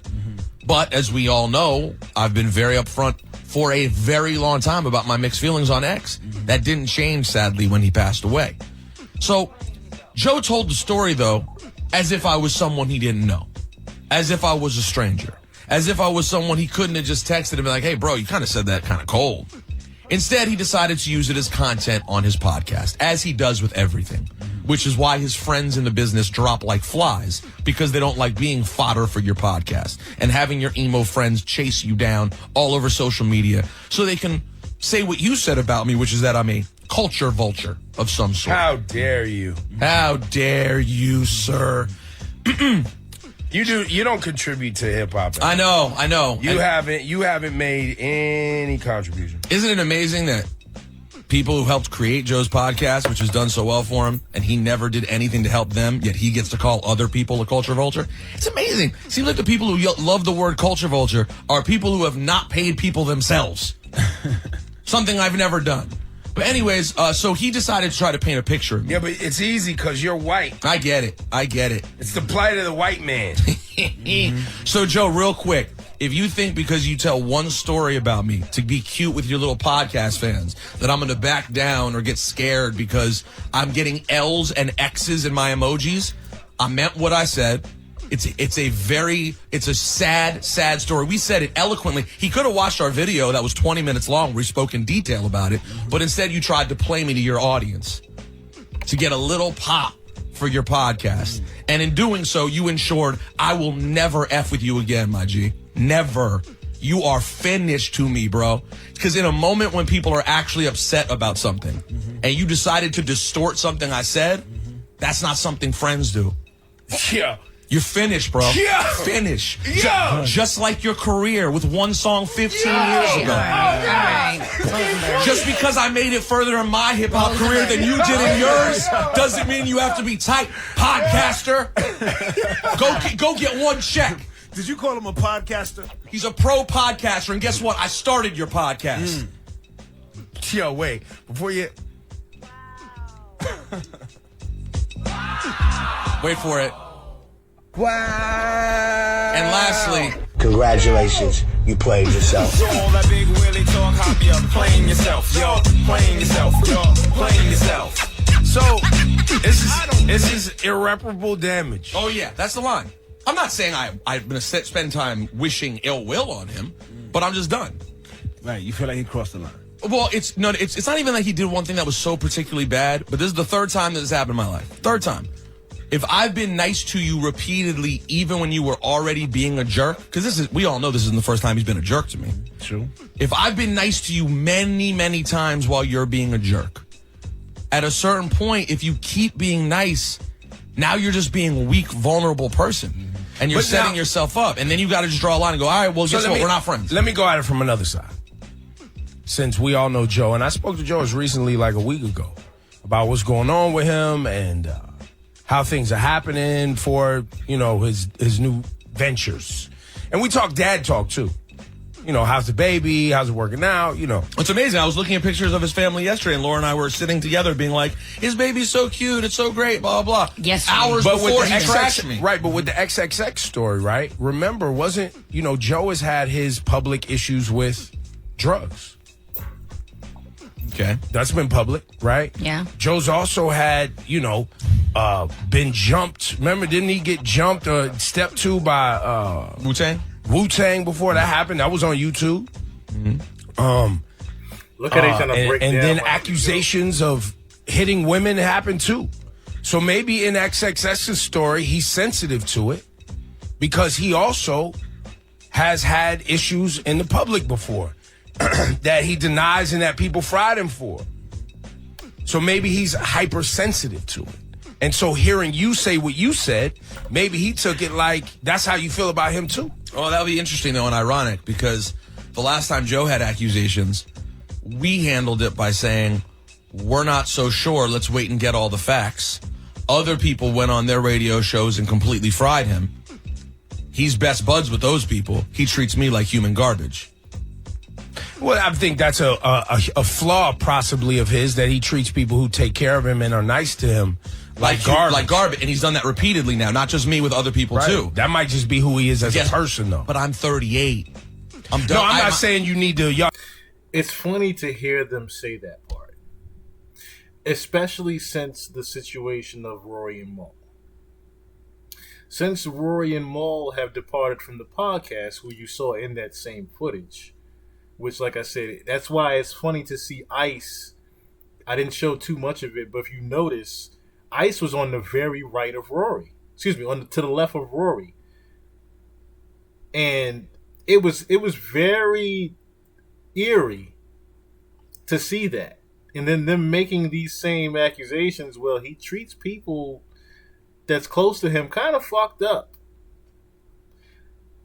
Joe has openly said that himself, that sometimes he has a problem with doing that. I'll also say that my nigga Joe has also looked to fix him doing that. People recognize their flaws and they fix them later on when they recognize them. Joe's one of those people, as a Virgo, he does recognize his flaws, especially now being an older man. He's recognized his flaws and tried to fix them. I need to be cool. I'm just giving you another perspective but you're on not why wrong. he might be. Your perspective's right. Your perspective's 100% right. That could be part of it. He does have a tendency to treat people that have been good to him that way. But my point is, at a certain point in your life, when you're doing well and you're doing good things, you have to weed those people out. There's no upside anymore. Like, yeah, I find Joe to be a very compelling, smart, interesting guy. That's why I've been friendly with him. Literally, he's the first rap person I basically ever knew. But at a time in which people are very sensitive and in which I've spoken in nuance and detail on this issue and stayed strong and made sense on this, he decided to pick one little thing. I'm the bad media guy. You're the guy who picked one little thing and put your audience on to me to have them attack me. That's a bad thing to do. I can't play games with you anymore, bro. Wow. Wow. It's okay to let it go. It is. Let it go. He was the worst member of Slaughterhouse anyway. Ebro in the morning with Laura Stiles and Rosenberg. On Hot 97. Yo. Hey, yo, right, listen. we're gonna Hey, stop. no, here's the deal. Here's how this works. Just so everybody's like, yo, y'all going hard. People use their tools to fight the battles that they have to fight. Rosenberg feels like Joe uses podcasts. Rosenberg's using his moment. I've seen this a million times. It's not. Listen, I'm being very honest about the fact that it hurt my feelings. So am I going to make jokes about you afterwards? Yeah. It was totally unnecessary. So I've been cool to you long enough. So listen, good luck. I'm never going to say anything ill or personal about him. I wouldn't do that. But I'm just done playing the game with you. So hopefully it all works out. So that warranted this shit to happen years later. This is what he had to say. Now, obviously, we've heard during the week, Peter Rosenberg felt some type of way about being low on the Hip Hop Podcast spot. And he became very vocal about it. Now, here's the thing. Let me also preface this with this. I am a fan of Juan Epstein. The podcast name now is Juan Ep is Life. I guess for copyright and trademark reasons, they couldn't call it Juan Epstein because of the actual person, Juan Epstein, right? Juan Ep is Life, I go listen to, and even the first couple of episodes I'm skimming through, it's really just Rosenberg and Cypher Sounds talking shit to each other. It's not even a thing where Rosenberg and Cypher Sounds are talking about hip-hop necessarily. Or should I say back in the day hip-hop and talking about old hip-hop stories, which is what One Ep is actually based upon. One Epstein was based upon classic hip-hop talk, which is what Drink Champs is basically. So let's be honest. I do understand when Rosenberg is saying, oh, I birthed the Joe Budden podcast. Juan Epstein birthed all of the hip-hop podcasts. Whether y'all want to admit it or not, Juan Epstein was first before Drink Champs, Joe Budden, $1 Million Worth of Game, Taxstone, everybody. Juan Ep was first.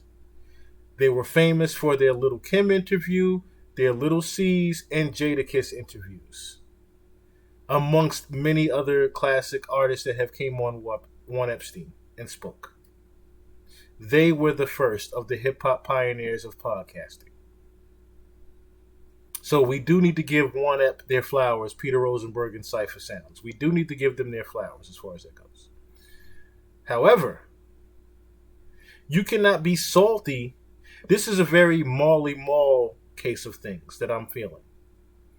Because you can't be salty because someone else has came along and took what you have done and ran off with the torch and took it to higher parts of the mountain. You cannot be upset at someone for elevating past what you have done. That's my whole thing. So recently this week, Rosenberg had this to say about Joe Budden. Here's the deal. There are jabroni shows out there that are ranked higher than us because their people review it more often and more regularly and more recently, and they have new subscribers. And Juan Ep should not be hovering. Listen, I don't care. That's why we haven't mentioned it very much, because we don't look at it very much anymore. But as we make this push, Juan Ep shouldn't be 50th on the podcast, music fucking podcast. I'm not going to live 49 spots below Joe Budden, okay? I know he's a very compelling guy, but give me a break. What the fuck is Joe saying that's 49 spots more interesting than what we're doing on Juan Ep?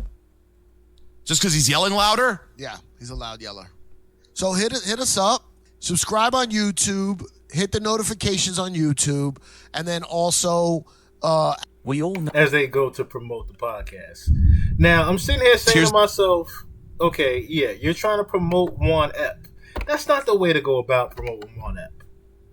You getting into a public beef with Joe Budden, and the beef stems from 4 years ago. So I get the whole Pod Wars thing that Joe Budden was talking about, because he knew this was coming. Joe knew that this was coming. That's why he laughed it off on his own podcast. He laughed his shit off when he heard Rosenberg did this. And rightfully so.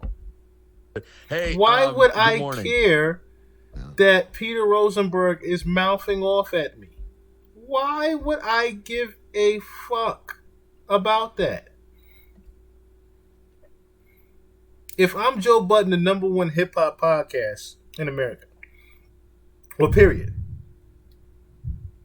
I really would laugh off what Rosenberg is talking about. You know why?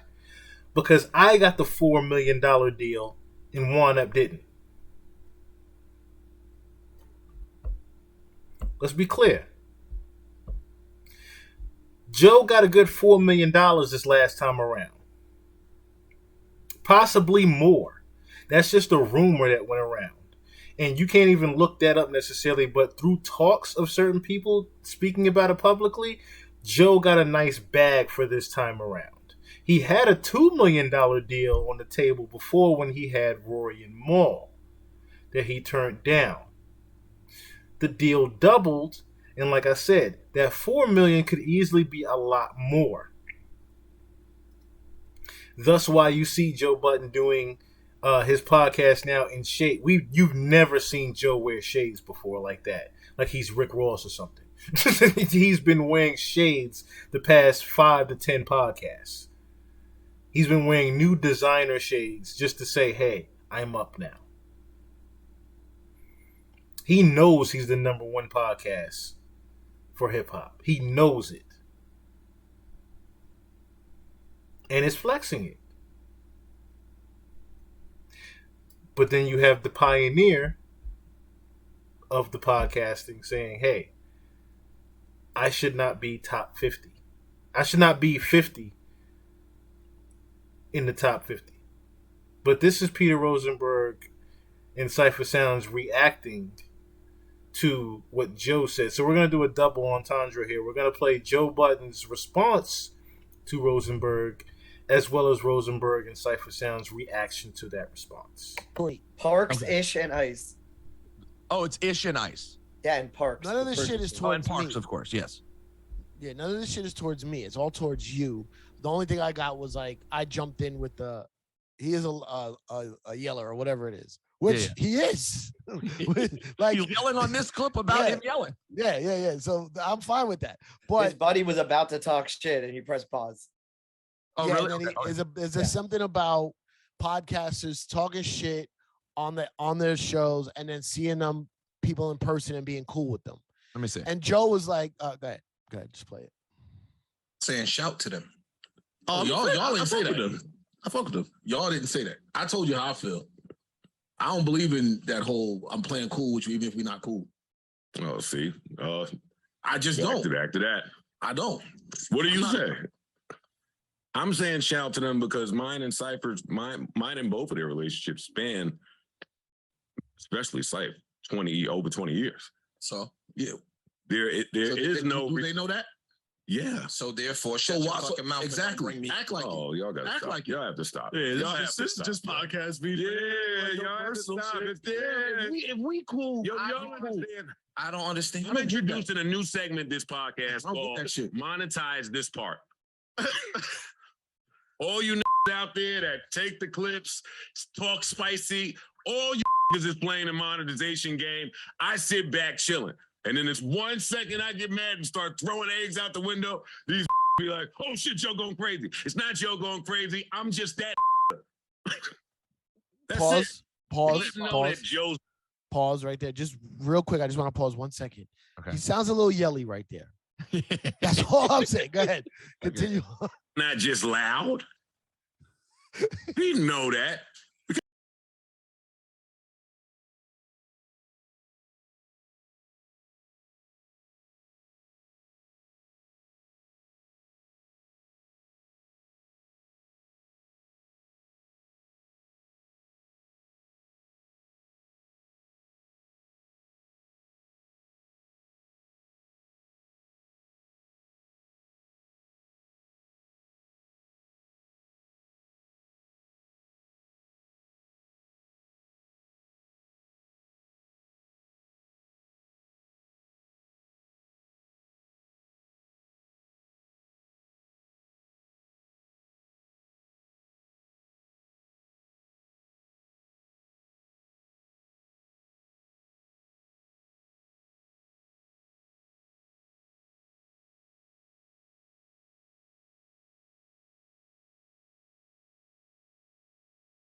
So my thing is, you can't be mad about your podcast being boring. Just because Joe chooses to yell and talk passionately about things does not mean that he is yelling or being aggressive. He is simply just talking passionately about whatever it is. He does not, like I said, if you watch the podcast, you'll notice he does not yell throughout the entire thing. Yes, of course, put it like this. Joe Budden's yelling is no different than when Academics yells. It's just when they feel some type of way, they know to talk passionately about things. That's it. That's all. And you can't be mad because your podcast is more boring than the other one. I'll go on record and say that. One Up is Life has become boring. That is why and Rosenberg knows this, because all One Up needs is a few guests from back in the day to be on their podcast. But as you can see here, even in this picture, I can tell you majority of the time, this is the particular scenario for One Epstein versus One Epstein back in the day where it was both Rosenberg and Cypher Sounds in the same studio talking to people. Nowadays, it's Cypher Sounds working and doing other things overseas or in the States, traveling, doing his own thing, and Rosenberg also being busy doing his own thing. And them two just getting together on a Zoom conference call and showing each other on video. So it's very much less of a cohesive podcast. That's another thing that you have to understand with One Epstein now. It's a very incohesive podcast now because they're not even in the same fucking room anymore. They don't have the same oomph that they had before with One Epstein. So it's just them getting together week to week to week to week to week, piggybacking off of the old traditional fans of One Epstein and just talking shit about each other's lives. They get into some current events, yes, about hip hop and things like that, and they have some very detailed and very good critiques on things, but that's it. That's it. It's no real content coming from One Ep. It's no replay value coming from One Ep. That's why One Ep is not where it used to fucking be. Plain and simple. That's why One Epstein is where it is. And they should be lucky that they're even in the top 50. They should be lucky and fortunate to be in the top 50 of podcasts for hip hop right now. Because, like I said, they've been dried out over the years. Gotta stop with these narratives Joe's just loud. No, Joe's a fucking genius, Pete. Say that part. Anyway, I'm shocked that. Well, hold on. I mean, you almost can't say that, Joe, without saying. And again, I'm not asking Joe for $1. I am not taking credit for his success. But you know that I know differently like that, considering the Joe Budden podcast started in my living room, 275 West 96th Street apartment. He brought this up, but you didn't listen to it first. We both sent did. me the whole goddamn show, Billy. You had a whole day to listen to it before this. Hold on. What do you think I was doing yesterday? You think SummerSlam was, hey, Peter, let's all listen to Peter's podcast. Oh, you're doing your wrestling. It That's was why we 8 can minutes. never get you on One Ep. It's 8 minutes. It's 13 minutes. Oh, 13. Hold on. See, now I'm getting annoyed. Now I'm actually getting annoyed. But Zype and I listened to the whole thing. Okay. No. Don't drag me into whatever the fuck you're talking about, Billy. But Don't drag me into what I'm it. saying is you're doing commentary and reactions on something that you wanted to discuss. I but you understand, didn't but listen to I it did. first. At no point did you go, this is a 15-minute conversation. I only was able to listen because I was driving to Rochester. So I had the time. What? That's the only reason, or I wouldn't have listened. There was You a know point Zype I was wouldn't trying to listen. make. There was a point I was trying to make. The point was, I would know more about what was said. Oh, he says that. I don't know that he says that because it's a long clip and we're not there yet.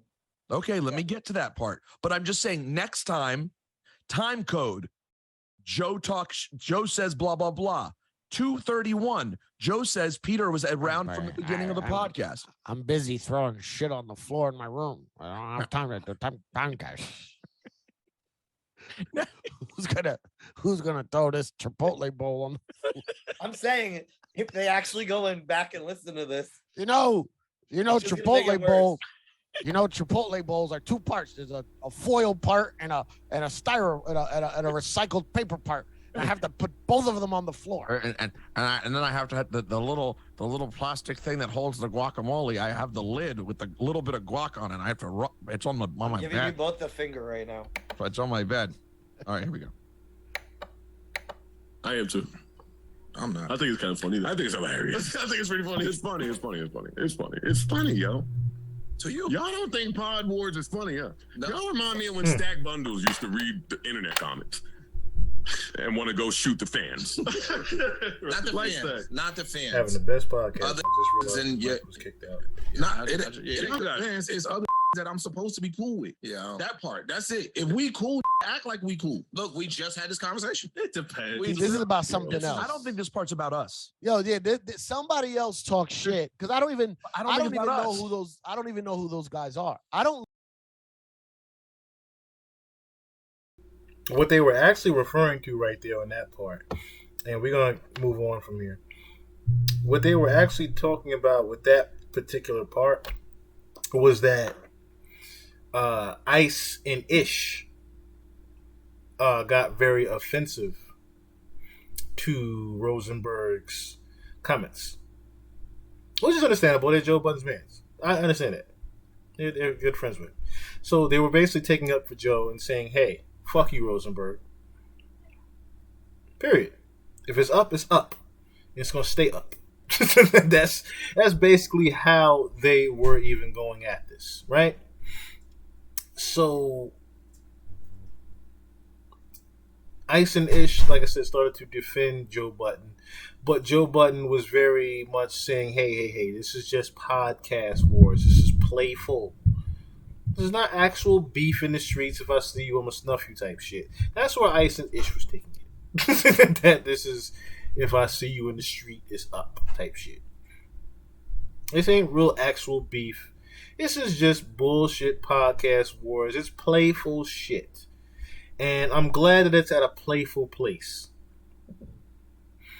I mean, Joe Budden knows he doesn't have any points for beefing really with with Peter Rosenberg. So, I mean, I do hope that this, like I said, ends or stays peaceful the way it has been. And moving on to our, I'm going to say, dare I say last topic, but Mace and Fabio motherfucking Foreign. I'm not going to say it's been back and forth, but it was more so a situation where Fabio Foreign mentioned something on the podcast of $1 Million Worth of Game that he was signed to Mace for $5,000, and that was it. We had to go sit down and meet him. I'm saying, I ain't gonna lie, he just pulled out the paper and I just signed the shit. Like, you know what I'm saying? Like, immediately. So was it no lawyer, no shit, no nothing? Nah. The nigga who bought me to him, he was like, yo, man, just sign that shit. You bugging. I'm like, yeah, read it. He like, he just signed it. It's good. So I just signed it. And was it advance anything? It was just like, yeah, the advance $5,000. 5,000? Yeah. Who? He signed you for 5,000. That's all a nigga gave you. That's all he gave me. 5,000 was a lot. 5,000 hit when that shit. Yeah. You know what I'm saying? That shit hit. That's so the same thing Nori said. I thought that shit was gonna last till whenever that shit was gonna last till. That shit ain't last 2 weeks. 2 weeks. Word. And listen, but how long was the contract? You still had your rights. I'm still in the contract right now. You know, Mace know the business. You know what I'm saying? He really know the business a lot. Like, you know what I'm saying? So I didn't know nothing. I just was signing. He was like, yo, he was like. Now this is the same one Vlad Q. So as y'all can see, right? Fabio, you know, everybody has some type of helping hand to actually get on in the game, right? Mace was the helping hand of Fabio Foreign to get into the game. Mace was accused of giving him just $5,000 to sign to Rich Fish Records, which Rich Fish Records is, you know, Mace's thing right now. Okay? Shouts out to my daughter Nora in the background. Just kidding. Mommy's charger. She's just looking into the camera like, hey, what? But yeah. So Mace gives him $5,000 supposedly or allegedly, right? Now, the $5,000 was supposed to be, I guess, one of those broker type of deals for Mace to almost like how managers do their back end deals. They get you on for a certain amount of money, and then when the deal is signed, they take their back end portion of it. As you heard Fabio Foreign say, oh, he didn't get none of my publishing, which that part is true, because Mace went on to clarify all of this. Mace actually owns Fabio's masters. We need to go sit down and meet him. I'm saying that's the thing. Mace didn't want to clarify it, but he owns the masters. Right? So in the building, I took 800. He took 700,000. Now the reason why let's go back a little bit further. We was right at. All right. Well, after this, we gonna know who was right and who was wrong. I had to so put this a is file Mace together. $1 million. You had to put a file together. Yeah. A file on what? I had to put a file together of all the history that was left out. You know what I'm saying? Because what he came up here and said was very reckless. Oh, did you give him 5,000 though? No, I gave him 750,000. You never gave me 5,000. At one time, I gave him 5,000, but I gave him 750,000. Well, why you give me 5,000? Because I set him up to do a deal to where I could control the deal, make the deal what it should be. Because I knew if he had the leverage, he would go in there and sell both of us out. So he wasn't able to do that because of the way I structured the deal. But then when we went in the building, I took 800, he took 700,000. Now, the reason why it went down to 700,000 is because when I gave him 750 and I took 750, he owed me 50,000. So why he owe you 50,000? For all the money that I was spending until he got the deal. Oh, okay. But I think even that's way down the line. There's so much stuff that's missing. That's why I said I want to. All right, what's up with this file? All right. So when I first meet Fabio, I'm not going to sign Fabio. I'm going to sign JD. Shout out to JD and D-Sav. I was going to sign JD, but then Fabio was there. So then JD was like, you know, these are my boys. They rap with me. Give them the same deal you're going to give me. Right? So I ended up giving him the money. And when it was time to, you know, give him the money, they sent this guy.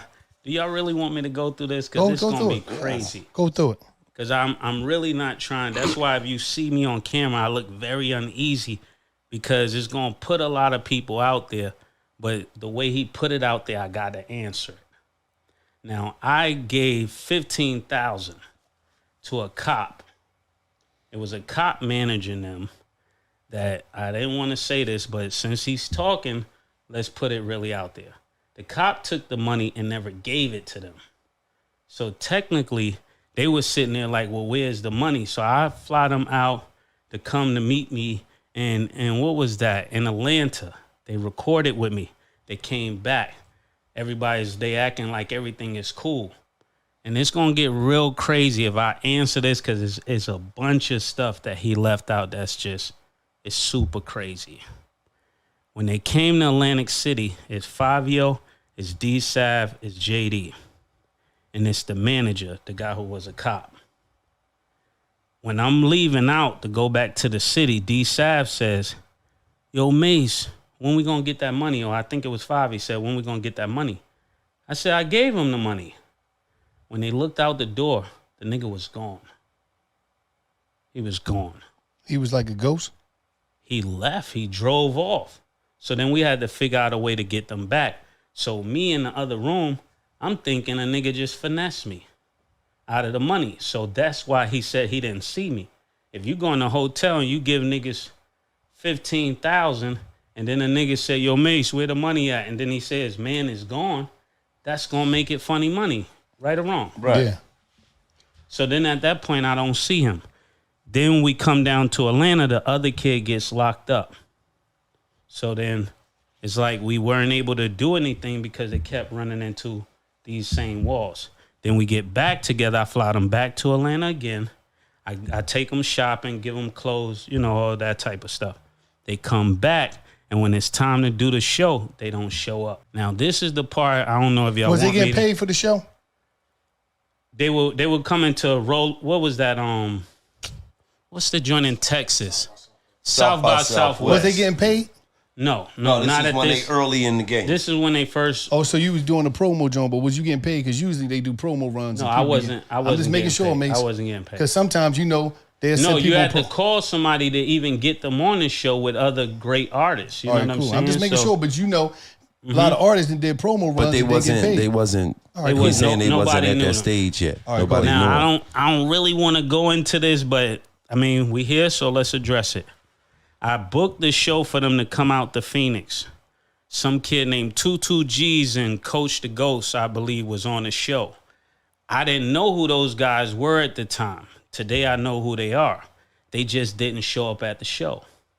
So then they didn't show up to Phoenix for the festival. Who didn't show up? Who didn't show up? Favi and them. Okay.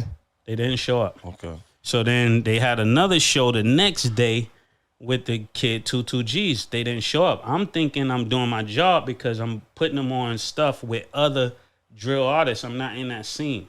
So I don't know that these guys really got smoked together. So they don't show up. I'm asking DJ Magic, like, why these niggas won't get on the plane? Why they won't come do the show? They just never showed up. So then after that, my money is stolen. They ran off. A nigga went to jail. We go to the label. They like, Favi was too old. And then we came back, and now they not showing up for shows. So real quick, just to bring some clarity to what Mace is saying, there was a huge beef between 22 G's and Fabio Foreign. That's why Fabio wasn't showing up to the actual shows that Mace is talking about right now. 22 G's and Fabio Foreign at the time had a serious beef, and they didn't want the money to be fucked up with them, which is very smart. I will say that. Very smart on Fabio Foreign's behalf to not show up for that show. What am I supposed to do at that point? Do I still stick around? No. So I didn't. So then what we come up to today, even before today, I bring them down to Atlanta and we start working on records and things like that. Him being around me learned how to make better records. They could say what they want. You could look at the person he was rapping like before, and you could see the person he's rapping like now. It's two different styles. What do you mean? A more on the chicks? It was just kill people. And when I got involved, like the Big Drip and the girls and the Flash and all of that, the stuff that people like, you know what I'm saying? Mm-hmm. And then when he put the record out, even after he put the record out, he came and saw me. So when he says I'm not present, that's crazy because the whole record was worked by Alvon up at Def Jam, and Alvon worked with him because of me. Okay. So I want to know where y'all want to go with this, because however you want to go with it, I'm prepared to answer all down the road. No, but how did you get after you dipped off because it was too much going on? Mm-hmm. How did you get up to giving him $750? You keep talking about $750. All right. His friend Bless called me. Bless, the manager. He called me. He said, yo, Mace, let's sit down through D King. He said, how can we work something out with Fabio? Because he needs to go. You get what I'm saying? He needs to do what he needs to do. At that point, I told him, put the record out. Let's put the record out and see what it does. So he comes back with the record Big Drip. We go up to the label. We're standing in front of Def Jam. Everybody is out there. It's raining, all of that. He start rapping. after I talked to Alvon, he's like, yo, Mace, what's up? What you doing? You know, I'm lending out, Silk Versace. But y'all in front of the building on some back in the day shit. You remember dudes used to rap in front of the buildings back in the day. Yeah, so I'm telling them to call, when I get in town, call me, because we just going to go up to the label and get him a deal. And that's exactly what happened. The moment he met me in front of the building, we go up in the building, and they offer us a deal. The first day, he said, well, Mace just, let's go with the tape. Let's forget what I said, forget what he said. Let's see the video. Can we go with video? A video of what? Put it up there. What you talking? Video of what? What I'm talking about. Signing the deal? So when he goes up to the label, they're all saying, yo, everybody is saying they signed Fabio now. Soon as I take them up there to get a deal, everybody is saying they signed Fabio. Okay. It's like 3 different people. So he had to make a video to say who he was signed to. Right. A lot of the information that concerned him, just like the 22Gs thing, I didn't want to really answer it, because to answer it just makes more problems. Because even the video I'm about to play is him saying he signed to me and how he don't fool with the people that he now saying he fool with. But y'all want to do it? Let's do it. I don't even know what you talking about. Who he posted on food with? Because I didn't know the label situation. Yeah, like the guys most of the guys that did beats. What was the guy named Rico Beats? I think he did Pop Smoke or stuff. Yamaka. Yeah, I think he did Pop Smoke. So if beats. you in the video, you want to see it? Play the video, man. All right. Own shit. It was me and Mace. It was outside, and we saw Alvin. We was like, and I saw another nigga that I know. That I just knew the nigga, and then he was like, yo, boom, this nigga's nice, and he was telling Alvin, and it was getting lit from there. We had the meeting like in 2 days, bro. That was Thursday. Friday, Monday was up there. I'm telling you facts, bro. My shit no cap, bro. I can't make this shit up, bro. Just get this shit done like today, bro. You don't stepping on nobody's toes, bro. Gangster, bro, gangster, you not, bro, them niggas ain't had nothing to do with this, bro. They ain't do nothing for me, I don't know, bro. The niggas ain't pulled me up to the office. I never spoke to them niggas on no phone. I don't got no numbers for them niggas. None of that, bro. Them niggas offered me a contract with Pop Smoke a while ago. I dubbed it, never answered back. Facts, bro. Them niggas don't got nothing to do with me, bro. So, who was that tape? Who was that video for? Because when I went up to Def Jam, they kept saying it's so much confusion about who's Fabio signed to. Oh, so he had to make a video so you go in there and repping. To close a deal, for them to even put something in writing. Who gave the deal? Who was the deal? That was, what's the dude with Eminem? Paul Rosenberg. Paul Rosenberg put something in writing. So when he says he ran up all the numbers on his own, I just want to show you the paperwork so you can say everything he said was incomplete. It was totally incomplete. So this is Def Jam. And from there, if you guys want to look at the video, it's on $1 Million Worth of Game. I'm not going to show too much more of that footage. But that's available at the 5-minute mark on $1 Million Worth of Game if you guys want to further look at that. My opinion on this is that Fabio did get that $750,000 and not just the $5,000. I say that because if you look at the timeline of Big Drip and everything that was going on, you can see Fabio was very wealthy. You can see the timeline of when Fabio was well off versus when Fabio was not. Okay? Evidently, Mace put Fabio in the placement of good people. Because when I'm saying to myself, okay, for him to even land a situation like Kanye executive producing his album, he had to have been close to some good people. And you don't just, after 3 or 4 years, just all of a sudden pop up with those good people, quote unquote. So when Mace is describing all of these things that he put Fabio in place of, I'm like, okay, now it makes a lot more sense where Fabio came from and why he came up so fast. Why things were put in place for him so quickly. Especially after the passing of Pop Smoke. So, because some people will dismiss it and say, oh, we just needed a replacement for Pop Smoke. That's not necessarily the case. Fabio Foreign was put in place not for the replacing of Pop Smoke, but he was put in place by Mace and the connections that he had, not through the connections that Fabio had.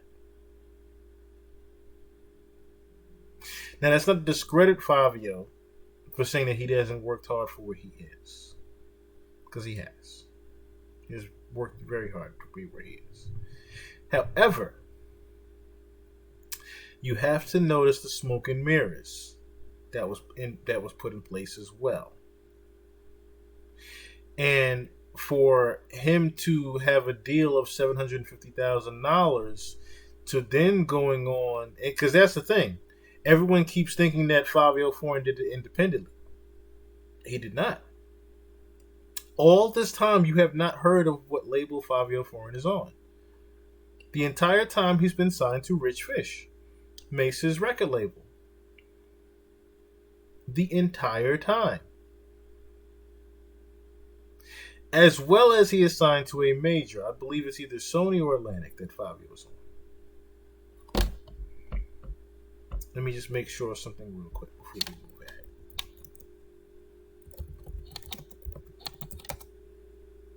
He signed to Columbia. That's another thing that Mace got into. He signed with Columbia Records. So that's the deal that Mace was also talking about in the interview. He signed to Columbia Records, and Mace gets a substantial part through the masters of Fabio Foreign, not necessarily the publishing. So they worked the deal out to where Fabio could keep his publishing, but Mace keeps the masters. You follow me? So Mace, in turn, has the bigger money. And that's another reason why we're seeing Mace pop up the way he's popped up recently. With the success of Fabio Foreign at Columbia Records, Mace is able to receive a nice bulk of money behind the scenes. That is what Mace later got into during that interview with $1 Million Worth of Game. That he received a nice lump sum of money for the success of Fabio Foreign. So now we're seeing Mace pop up doing freestyles, doing interviews. We see Mace Television popping off now. Now Mace has a good amount of money to move around with again after the resurrection of the Diddy debacle that happened with him. And him being very irate and Diddy owning his publishing and masters and things like that.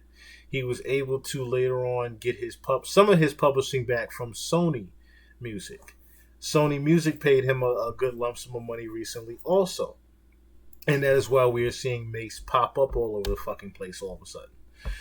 And through us seeing him pop up all over the place, we also got him reconciling with Cameron, which I'm still trying to figure this out. I'm still trying to figure out how in the fuck did that happen, because if you guys, I'm not going to pull up right now, but if you guys remember, there was a big famous interview, and the reason why I'm not is because Jim Jones has, of course, since then moved on from that situation. But if you guys remember the famous interview with Angie Martinez, where Jim Jones and Cameron talked to Mace over the phone on the air, and Jim Jones goes off on Mace, saying he ran him out of Harlem. He's a preacher now. I'll put you on my Kufi list. I'll put you on my Kufi list. That famous line. Since then, we thought the Mace, Cameron, and Jim Jones situation would never be resolved. this. Versi, what's good with you, boy? I'm in King. Yo. Killer was good.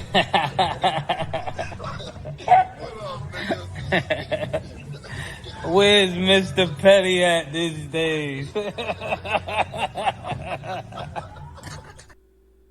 So that footage popped up recently. Versi, what's good with you, boy? That footage popped up recently of Cameron and Mace reconciling, which is a great thing for New York hip hop as well as Harlem. To see, because we're talking about something that's what, 15, 20 years ago, that these two were at war with each other and ready to kill each other, literally kill each other, to where everybody was saying Mace can't come back to Harlem, Mace can't even come back to the city. And it, like I said, we hadn't seen Mace for fucking years. It's been damn near a decade or more since we seen Mace physically. So for him to even pop up at $1 million worth of game was like, oh shit. where the fuck where have you been, sir? So him popping up now, reconciling things with Cameron, that is also speaking volumes to me, because now I'm asking myself, what type of money is Mace really playing with for him to be able to even reconcile with Cameron, of all people? On top of his recoupment of money with Fabio Foreign, he has also now signed a deal with Death Row Records, which I was very baffled to even... You know what? That was my last donut. Hear about. I'm going to work out. I'm doing tour days. I'm going to get my body right. And I'm on Crenshaw, just past Pico, just past Slauson, and I'm out here to meet with Snoop, so I can do another joint venture with Death Row Records. So I'll be officially the first one signed to Bad Boy and Death Row. And we're going to get the Tupac thing rekindled. Let's see where we go with that.